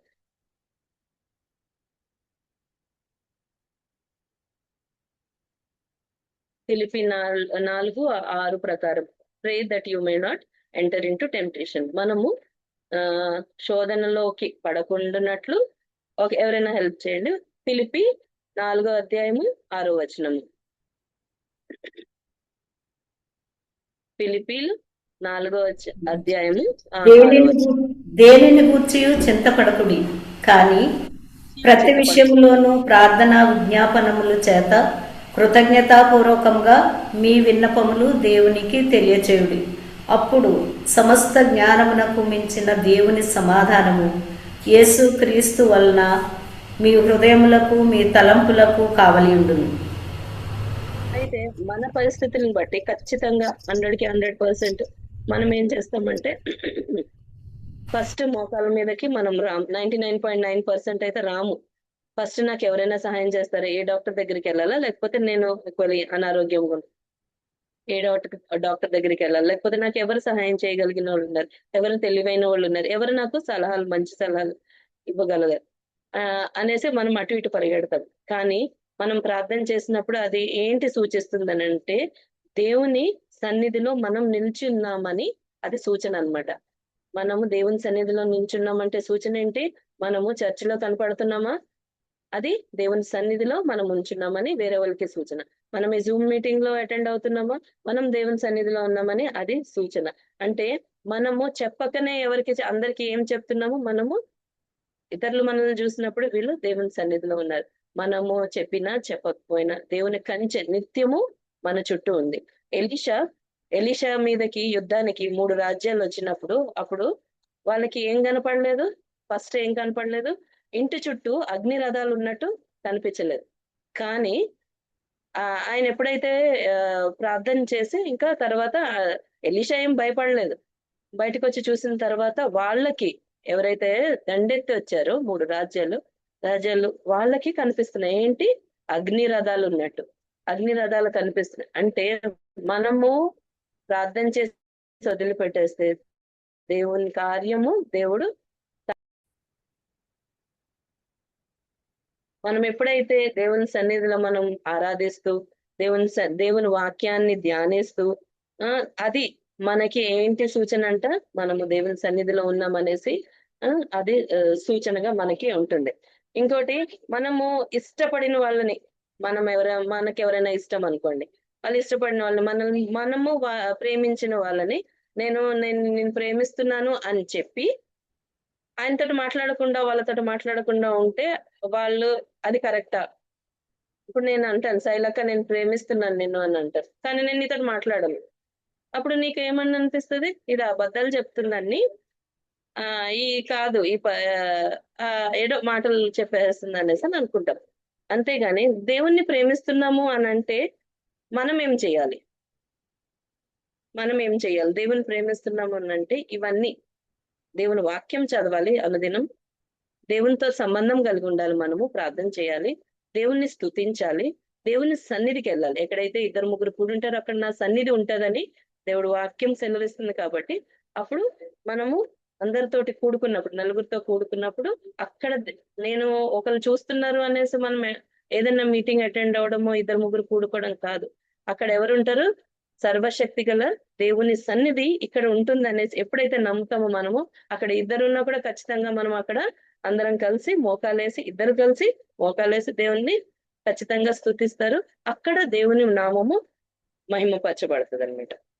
అయితే మనం ఒక్కొక్కసారి చెప్పం ఏమి, మన యాక్షన్స్ అంటే మనం చెప్పం, కానీ మన యాక్షన్స్ ఎక్కువ మాట్లాడుతూ ఉంటాయి. అంటే మనము ఏదైతే ఇష్టం లేదో అదేం చెప్తాం, మనం ఏం మాట్లాడడం, కానీ మన యాక్షన్స్ ద్వారా మనం చెప్తాం.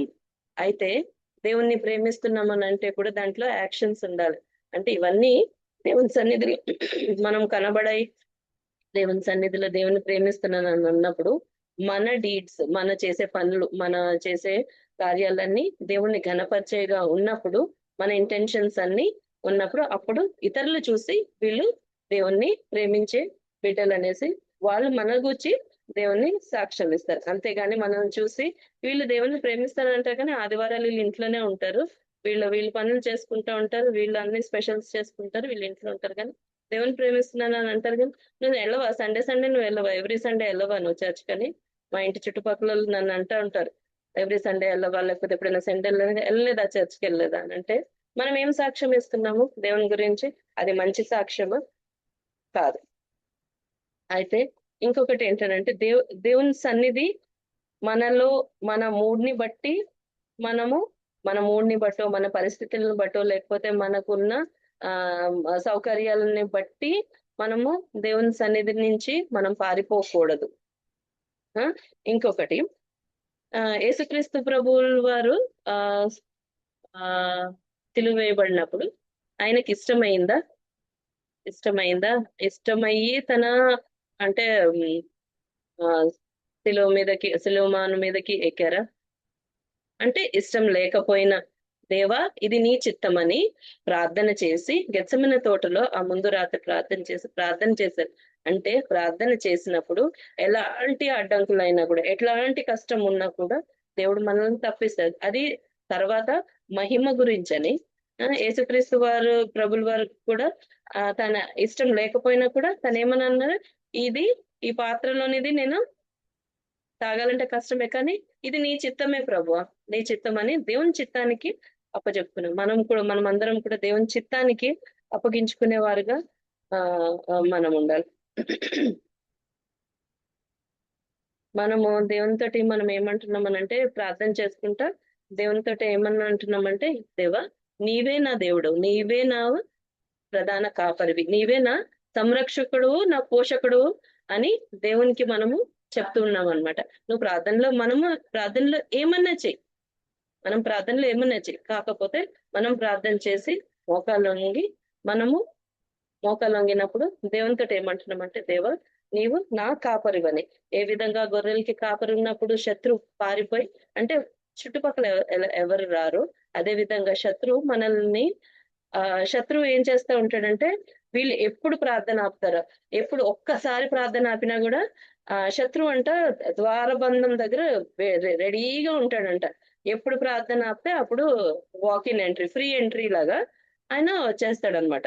అయితే మనము శత్రువుకి అంత టైం ఇస్తున్నాము, అంత ఇస్తున్నాము అని అంటే, మనం దేవునికి సమయాన్ని ఒక 5 నిమిషాలు 10 నిమిషాలు మనం ప్రార్థనలో ఇవ్వకపోతే ఖచ్చితంగా శత్రువుకి మనం ద్వారాలు తెచ్చి మన ఇంట్లో ఆహ్వానించే వాళ్ళగా ఉంటాం. తర్వాత మన పరిస్థితులన్నీ తారుమారు అయిపోయిన తర్వాత, పరిస్థితులన్నిటిని బట్టి ఇతరులు మనల్ని ఎక్కిరించేవాళ్ళుగా, మీ దేవుడు లేడా, మీరు ప్రార్థన చేయరా, మీ దేవుడు లేడా అన్నప్పుడు అప్పుడు మళ్ళీ మనము దేవుణ్ణి అడుగుతాం అనమాట. ఎందుకు దేవా నువ్వు ఎందుకు వదిలిపెట్టావు అంటే, మనం ఎప్పుడు దేవుడు ఏమంటారంటే దేవుడు ఎప్పుడు మనల్ని వదిలిపెట్టాడు, నిన్నెన్నడూ విడవను ఎడబాయనన్న దేవుడు ఎప్పుడు మనల్ని విడిచిపెట్టే దేవుడు కాదు. ఆయన ఎప్పుడు మన వెన్నంటనే ఉంటాడు. కాకపోతే మన మూర్ఖత్వం వల్ల, మన మొండితనం వల్ల, మన హృదయ కాఠిన్యం వలన ఏం చేస్తున్నామంట, మన ఇష్టానుసారంగా వెళ్ళి మనం ఆ సాతాను యొక్క కబంధ చేతుల్లో మనం చిక్కుకుపోతున్నాం. దాంట్లో నుంచి మళ్ళీ మనకు రావడానికి తెలియదు.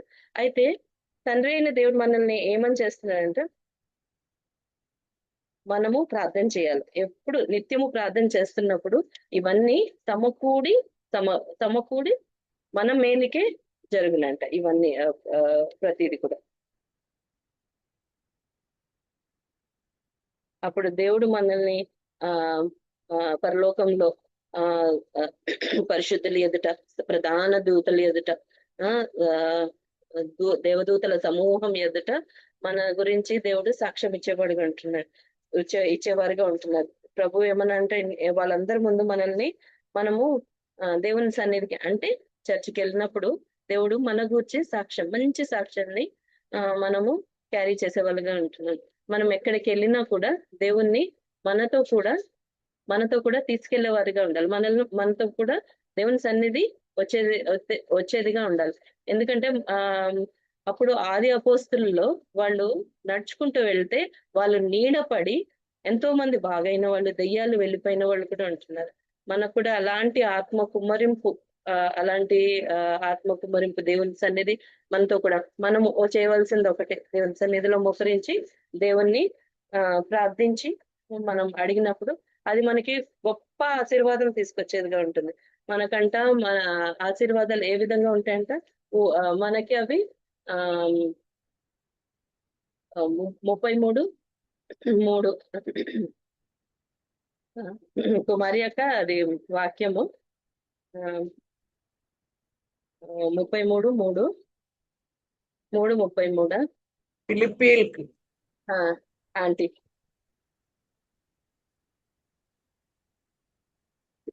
గ్రహించలేని గూఢమైన సంగతులు నేను మీకు తెలిపేది. అయితే దేవుని ప్రార్థించినప్పుడు ఆయన మనకి ఏ విధంగా జవాబిస్తాడనంటే, మనము గ్రహించలేని గూఢమైన సంగతులు మనకి తెలిపేవాడుగా ఉంటున్నాడు. మనము చేయాల్సింది ఒకటే, మన మోకాల మీదకి వచ్చి దేవుని సన్నిధిలో మనము ప్రార్థన చేయాలి.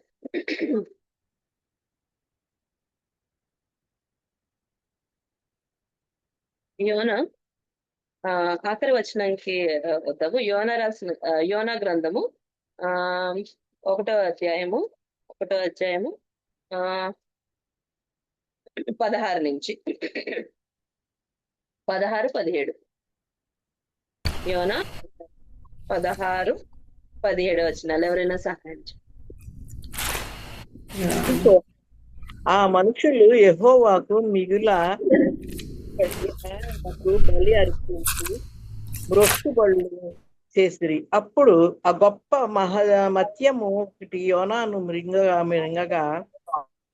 మృంగవలెనని యెహోవా నియమించి ఉండగా యోనా 3 దినములు ఆ మత్యము యొక్క కడుపులో ఉండెను.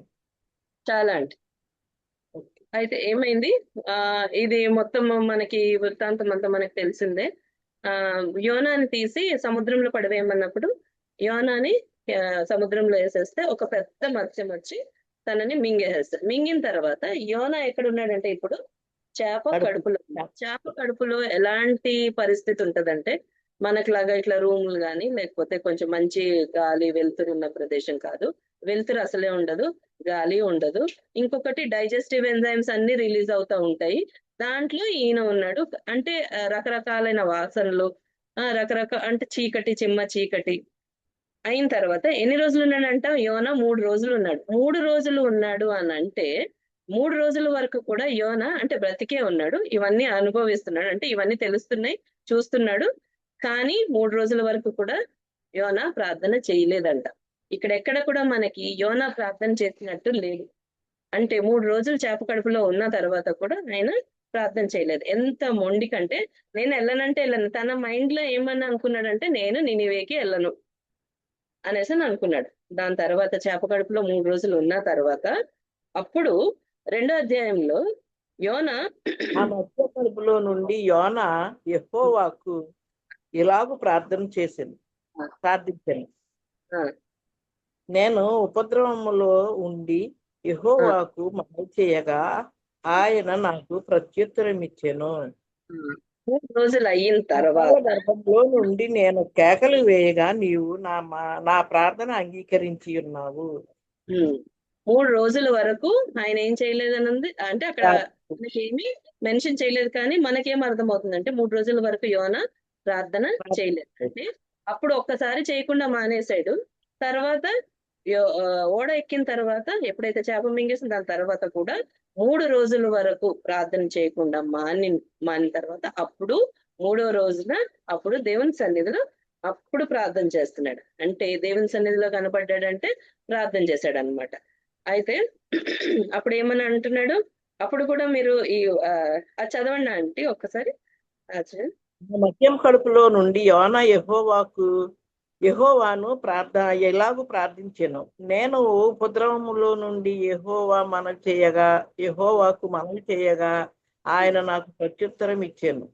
పాతాళ గర్భంలో నుండి నేను కేకలు వేయగా నీవు నా ప్రార్థన అంగీకరించి ఉన్నావు. నీవు నన్ను అగాధమైన సముద్ర గర్భములో పడవేసి ఉన్నావు. ప్రవాహములు నన్ను చుట్టుకుని ఉన్నవి. చదవండి నీ అంతరంగములను నీ ఆ చదవాలమ్మా. ఆంటీ చదవండి ఆంటీ. నీ అంతరంగములను నీ కురులను నన్ను కప్పి ఉన్నవి. నీ సన్నిధిలో నుండి నేను వెలివేసి వేయబడినను నీ పరిశుద్ధ ఆలయము తట్టు మరలా చూచెదననుకుంటుని. 7వ వచనము 6వ వచనము 5వ వచనం 7వ వచనం చదవండి ఆంటీ. కూపంలో నుండి నా ప్రాణము నాలో మూర్చిల్లగా నేను యెహోవాను జ్ఞాపకము చేసుకొంటిని. నీ పరిశుద్ధాలయములోనికి నీ యొద్దకు నా మనవి వచ్చెను.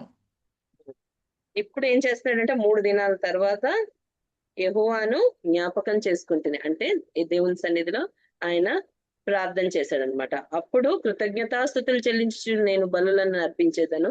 నేను మొక్కుబడులను చెల్లింపక మానను. యెహోవా యొద్దనే రక్షణ దొరుకును అని ప్రార్థించాను.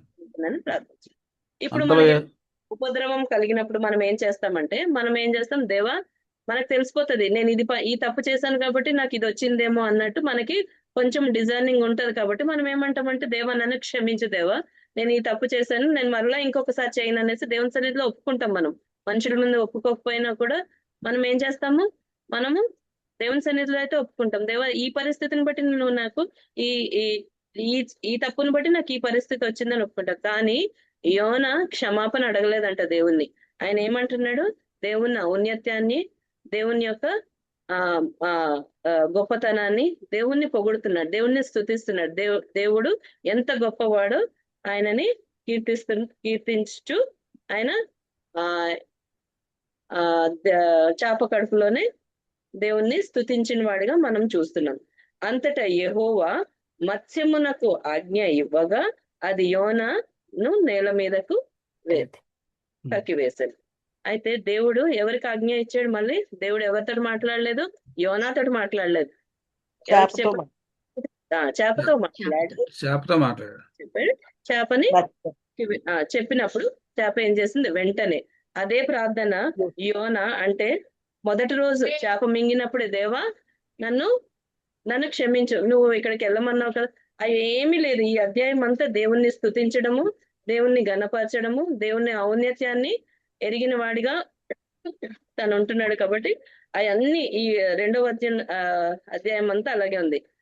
నేను ఏదైతే నీకు మొక్కుబడులు చెల్లిస్తానని అన్నాను అవన్నీ చెల్లిస్తానని అన్నాడు, కానీ దేవుణ్ణి క్షమాపణ కూడా అడగలేదు.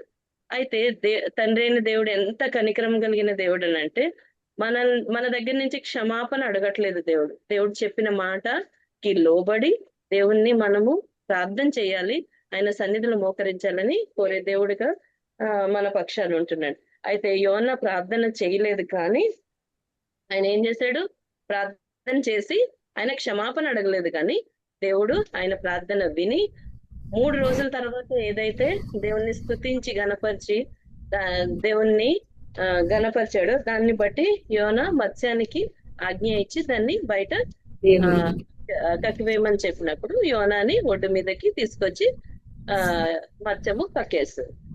అయితే దేవుని సన్నిధిలో ఇర్మియా 33:3 నాకు మొరపెట్టుము, నేను నీకు ఉత్తరం ఇచ్చేది, నీవు గ్రహింపలేని గొప్ప సంగతులను, గూఢమైన సంగతులను నీకు తెలియచేయదు. ఇర్మియా 33:3 ఇది గూఢమైన గొప్ప సంగతులను నీకు తెలియచేస్తానన్నది. దేవుని వాక్యాలు, దేవుని వాగ్దానాలు ఎంత గొప్పవనంటే మనము మనము దేవుని వాక్యం చదివినప్పుడు అది గ్రహించలేకపోయినా కూడా దేవుని సన్నిధి, దేవుని కాపుదల మనకి నిత్యము మనకి ఆ ఉంటది. అయితే దాని తర్వాత అంతటా యెహోవా వాక్కు రెండవ మారు యోనాకు ప్రత్యక్షమై, సెకండ్ టైం యోనాకు ప్రత్యక్షమై సెలవిచ్చినది ఏమనగా, నీవు లేచి నినివే మహాపురమునకు పోయి నేను నీకు తెలియజేయు సమాచారము దానికి ప్రకటన చేయము. అప్పుడు రెండోసారి దేవుని వాక్కు వచ్చింది. ఎవరికి? యోనాకు వచ్చినప్పుడు ఏమని వచ్చింది? మళ్ళా నినివేకి వెళ్ళమనే అదే వాక్కు. నినివేకి వెళ్ళి నేను ఏదైతే చెప్పాలని అనుకుంటున్నానో ప్రజలకి నువ్వు వెళ్ళి చెప్పు. కాబట్టి యోనా లేచి యెహోవా సెలవిచ్చిన ఆజ్ఞ ప్రకారము నినివే పట్టణమునకు పోయాను. నినివే పట్టణము దేవుని దృష్టికి గొప్పదై 3 దినముల ప్రయాణమంతా పరిమాణము గల పట్టణము. యోనా ఆ పట్టణములో చదవండి. యోనా ఆ పట్టణములో 1 దిన ప్రయాణమంత దూరము సంచరించుచు ఇక 40 దినములకు నినివే పట్టణము నాశనమగునని ప్రకటన చేయగా, నినివే పట్టణము వారు దేవుని యందు విశ్వాసముంచి ఉపవాస దినము చాటించి ఘనులేమి అల్పులేమి అందరూ గోనెపట్ట కట్టుకొనిరి. ఆ సంగతి నినివే రాజుకు వినబడినప్పుడు అతడును తన సింహాసనము మీద నుండి దిగి తన రాజవస్త్రములు తీసివేసి గోనెపట్ట కట్టుకొని బూడిదలో కూర్చుండెను. మరియు అయితే మనము ఈ నినివే పట్టణానికి వెళ్ళమన్నప్పుడు యోనా నినివే పట్టణానికి వెళ్ళమన్నప్పుడు దేవుని మాట వినకుండా లోబడకుండా భయపడ్డాడు. ఎందుకంటే అక్కడ దుష్టులైన ప్రజలు కాబట్టి వాళ్ళ దగ్గరికి వెళ్తే వాళ్ళు వినరని తన ఆలోచన ఉంచుకుని వెళ్ళలేదు. కానీ దేవుడు ఏదైనా మనకి కార్యం, ఏదైనా పని అప్పగించినప్పుడు, దేవుని మాట మనం విన్నప్పుడు దేవుడు సమస్తము అంటే సకలము జరిగించే దేవుడు, సమస్తము మనకి అనుకూలంగా జరిగించేవాడు. అయితే ఈయన మాట విన్న తర్వాత ఎవరు గోనెపట్ట కట్టుకున్నాడంటే రాజులు హృదయము దేవుని చేతిలో ఉంటుంది. తను ఎలా కావాలంటే అలాగా మలిచేస్తారు. ప్రభువుని మనము ప్రార్థన చేసినప్పుడు, దేవుని మాట విన్నప్పుడు, ఆయన ప్రకటన చేసినప్పుడు ఎవరెవరు పశ్చాత్తాపడ్డారంట? అల్పులేమి అంటే చిన్నోళ్ళ దగ్గర నుంచి, అంటే దీనులైన వాళ్ళ దగ్గర నుంచి గనులైన వారి దగ్గర వరకు ప్రతి ఒక్కరు మారు మనసు పొంది రక్షింపబడి అంటే దేవునికి ప్రార్థన చేశారంట. అయితే దేవుడు ఏమని ప్రకటించమని, ఈ పట్టణం నాశనం అయిపోతుందని ప్రకటించమని చెప్పినప్పుడు రాజు కూడా దిగి వచ్చి ఎప్పుడైతే ఆయన మోకాల మీద ఉండి దేవునికి ప్రార్థన చేసినప్పుడు ఆ పట్టణంని కనికరించిన దేవుడిగా మన దేవుడు ఉంటున్నాడు. అయితే ఆ సంగతి విన్న తర్వాత రాజు కూడా ఏం చేశాడంటే గోనెపట్ట కట్టుకున్నాడంట. రాజు గోనెపట్ట కట్టుకుని, అంటే ఈ ఉపద్రవం మా నుంచి తొలగిపోవాలనేసి ఆయన కూడా ప్రార్థన చేశాడు. ప్రార్థన.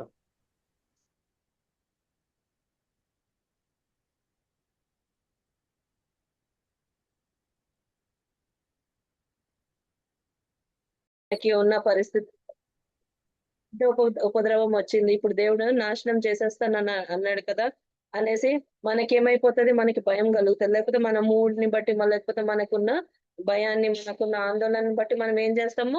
ఫస్ట్ మనము ప్రార్థన అయితే చేయము. కానీ వాళ్ళందరూ నినివే పట్టణస్థులందరూ ఉపవాసం ప్రకటించుకుని వాళ్ళందరూ ప్రార్థన చేసినట్టుగా దేవుని వాక్యము సెలవిస్తుంది. అయితే మనం ప్రార్థన చేసినప్పుడు మన ప్రార్థనకి జవాబు వచ్చిందని మనకి ఎలా తెలుస్తుంది? అంటే మనం ప్రార్థన చేస్తున్నాం కదా, చేస్తున్నప్పుడు మనకి జవాబు వచ్చిందని ఎట్లా తెలుస్తుంది? మనకి ఎవరన్నా ఇప్పుడు నేను ఇది ప్రార్థన చేశాను, దీనికి జవాబు ఒక్కొక్కసారి ఇన్స్టెంట్ గా మనకు వచ్చేస్తుంది జవాబు. ఎవరినన్నా ఏమన్నా కావాలి, లేకపోతే ఫైనాన్షియల్ గా ఏమన్నా హెల్ప్ కావాలి, అయితే మనం ప్రార్థన చేసుకున్నప్పుడు ఎవరో ఒకరు సహాయం చేస్తారు, తీసుకొచ్చి సహాయం చేస్తారు. కానీ కొన్ని విషయాల్లో మనకి సమాధానం అంటే మనకి జవాబు రాదు. అయితే మనకి ఎలా తెలుస్తుంది దేవుని దేవుడు మన ప్రార్థన విన్నాడు అనేసి? మనం ప్రార్థన చేసి మనం లెగిసినప్పుడు అంట దేవుని సమాధానం దేవుని సమాధానం అంటే దేవుని సమాధానం మన మీద ఉంటదంట. మనం ప్రార్థన చేసి లెగిసినప్పుడు దేవుని సమాధానం మనల్ని ఆవరిస్తుంది. అంటే మనకి ఒక నెమ్మది కలుగుతుంది. అంటే ఈ విషయంలో మనము నెమ్మది కలిగి ఉంటాం అనమాట. ఏ విషయం గురించి అయితే మనం ప్రార్థన చేసి మనం బయటకు వస్తామో అవన్నీ మనకి సమాధానం, మనకి మనసులో సమాధానం కలిగినప్పుడు దేవుడు మనల్ని ఆ మన ప్రార్థన ఆలకించాడు అనేసి మనము నమ్మొచ్చు. ఫిలిప్పీలకు రాసిన పత్రిక 4వ అధ్యాయము 5, 6, 7 వచనాలు ఒకసారి ఎవరైనా చదవండి. ఫిలిప్పీలకు రాసిన పత్రిక 4వ అధ్యాయము 5, 6, 7. 5, 6 ఎల్లప్పుడూ ప్రభువునందు ఆనందించుడి, మరలా చెప్పుదును ఆనందించుడి. మీ సహనము సకల జనులకు తెలియబడనీయుడి. ప్రభువు సమీపంగా ఉన్నాడు. దేనిని గూర్చి చింతింపకుడు, కానీ ప్రతి విషయంలోనూ ప్రార్థన విజ్ఞాపనల చేత కృతజ్ఞతాపూర్వకంగా మీ విన్నపములు దేవునికి తెలియజేయుడి.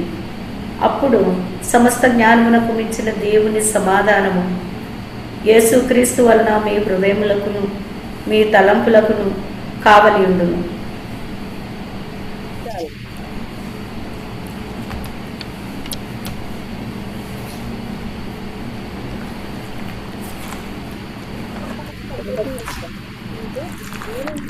దేవునితో సంతోషం, దేవుని యొక్క సమాధానం ఎప్పుడైతే మనం అన్ని విషయాల్లో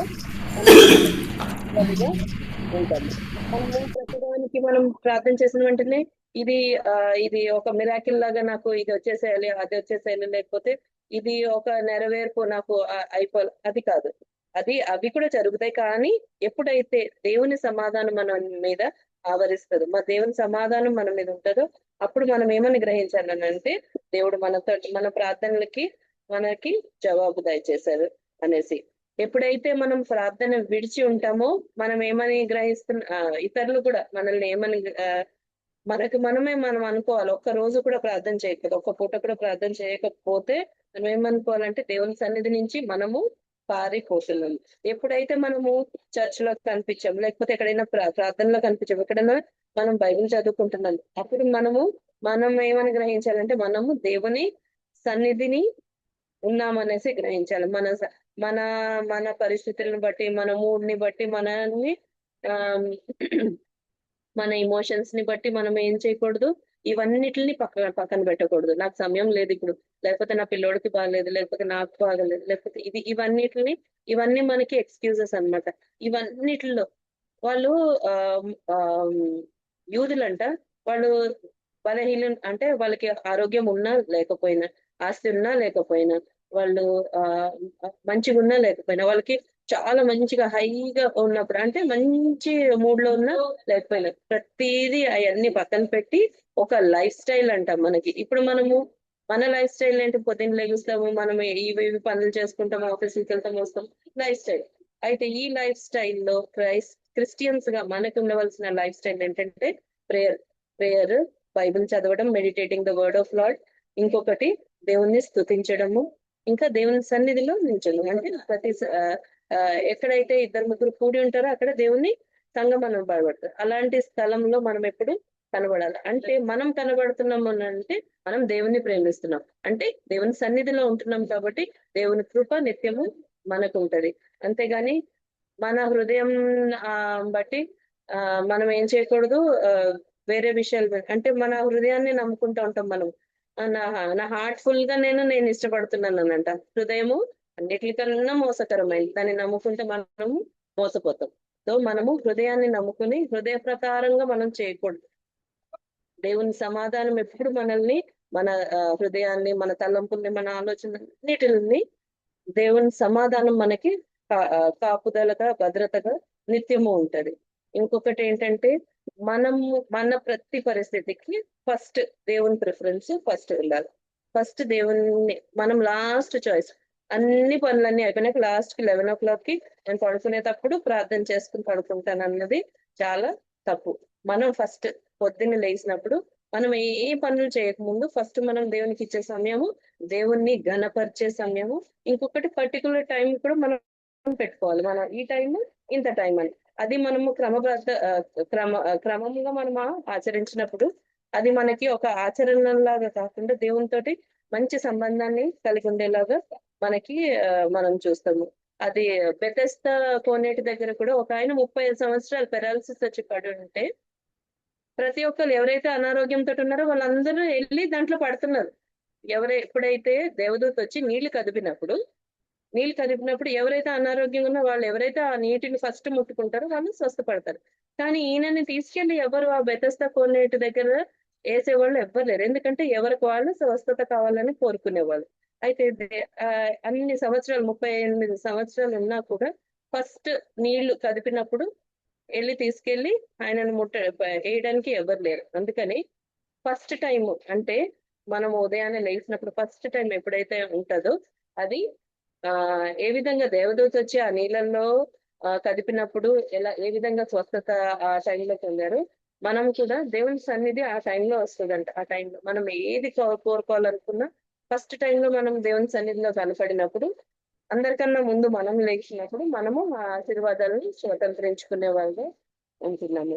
అయితే యోనా ఏ విధంగా అయితే దేవుని సన్నిధి నుంచి పారిపోయాడు, ఆ విధంగా మనం ఉండకుండా దేవుని సన్నిధిలోకి మనం అందరము మోకాళ్ళ మీద దేవుని సన్నిధికి చేరుకోవాలని ఈ చిన్న వాక్యము దేవుడు మన వినికిడిలో దీవించి ఆశీర్వదించును గాక. ఆమేన్.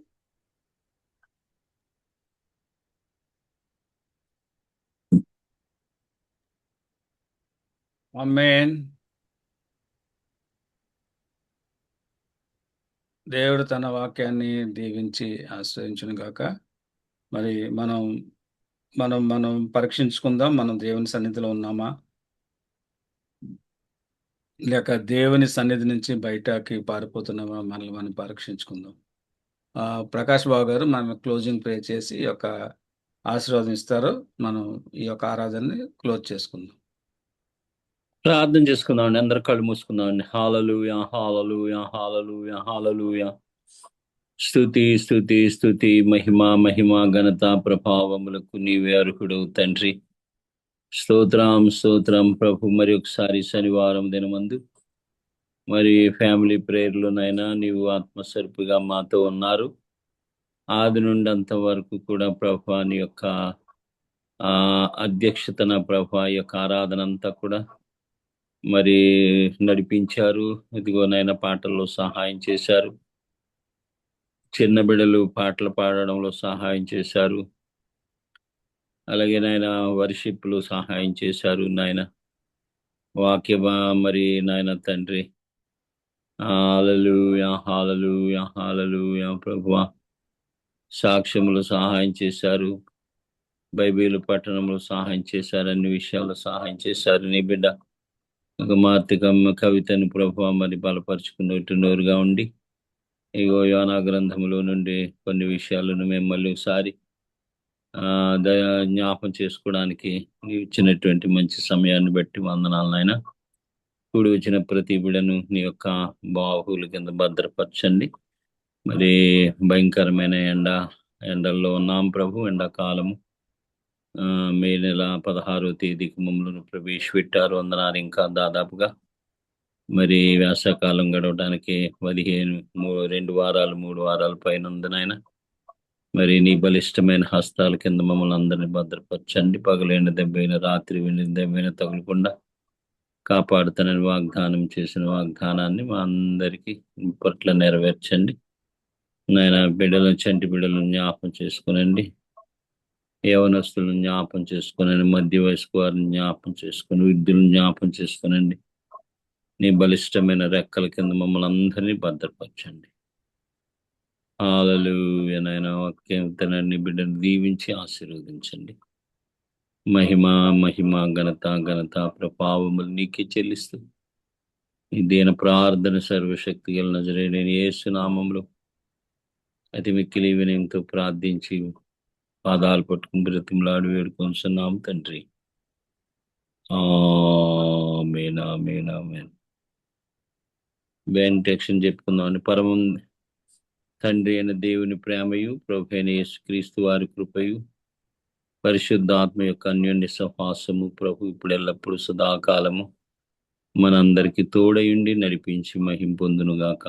ఆమేన్ ఆమేన్ ఆమేన్ ఆమేన్ ఆమేన్. ఆమేన్. అందరికీ వందనాలు. వందనాలు వందనాలు. Amen. Praise Lord, praise Lord. Praise Lord, praise Lord, praise Lord బాబు, praise Lord. Praise Lord. Praise Lord. Praise lord.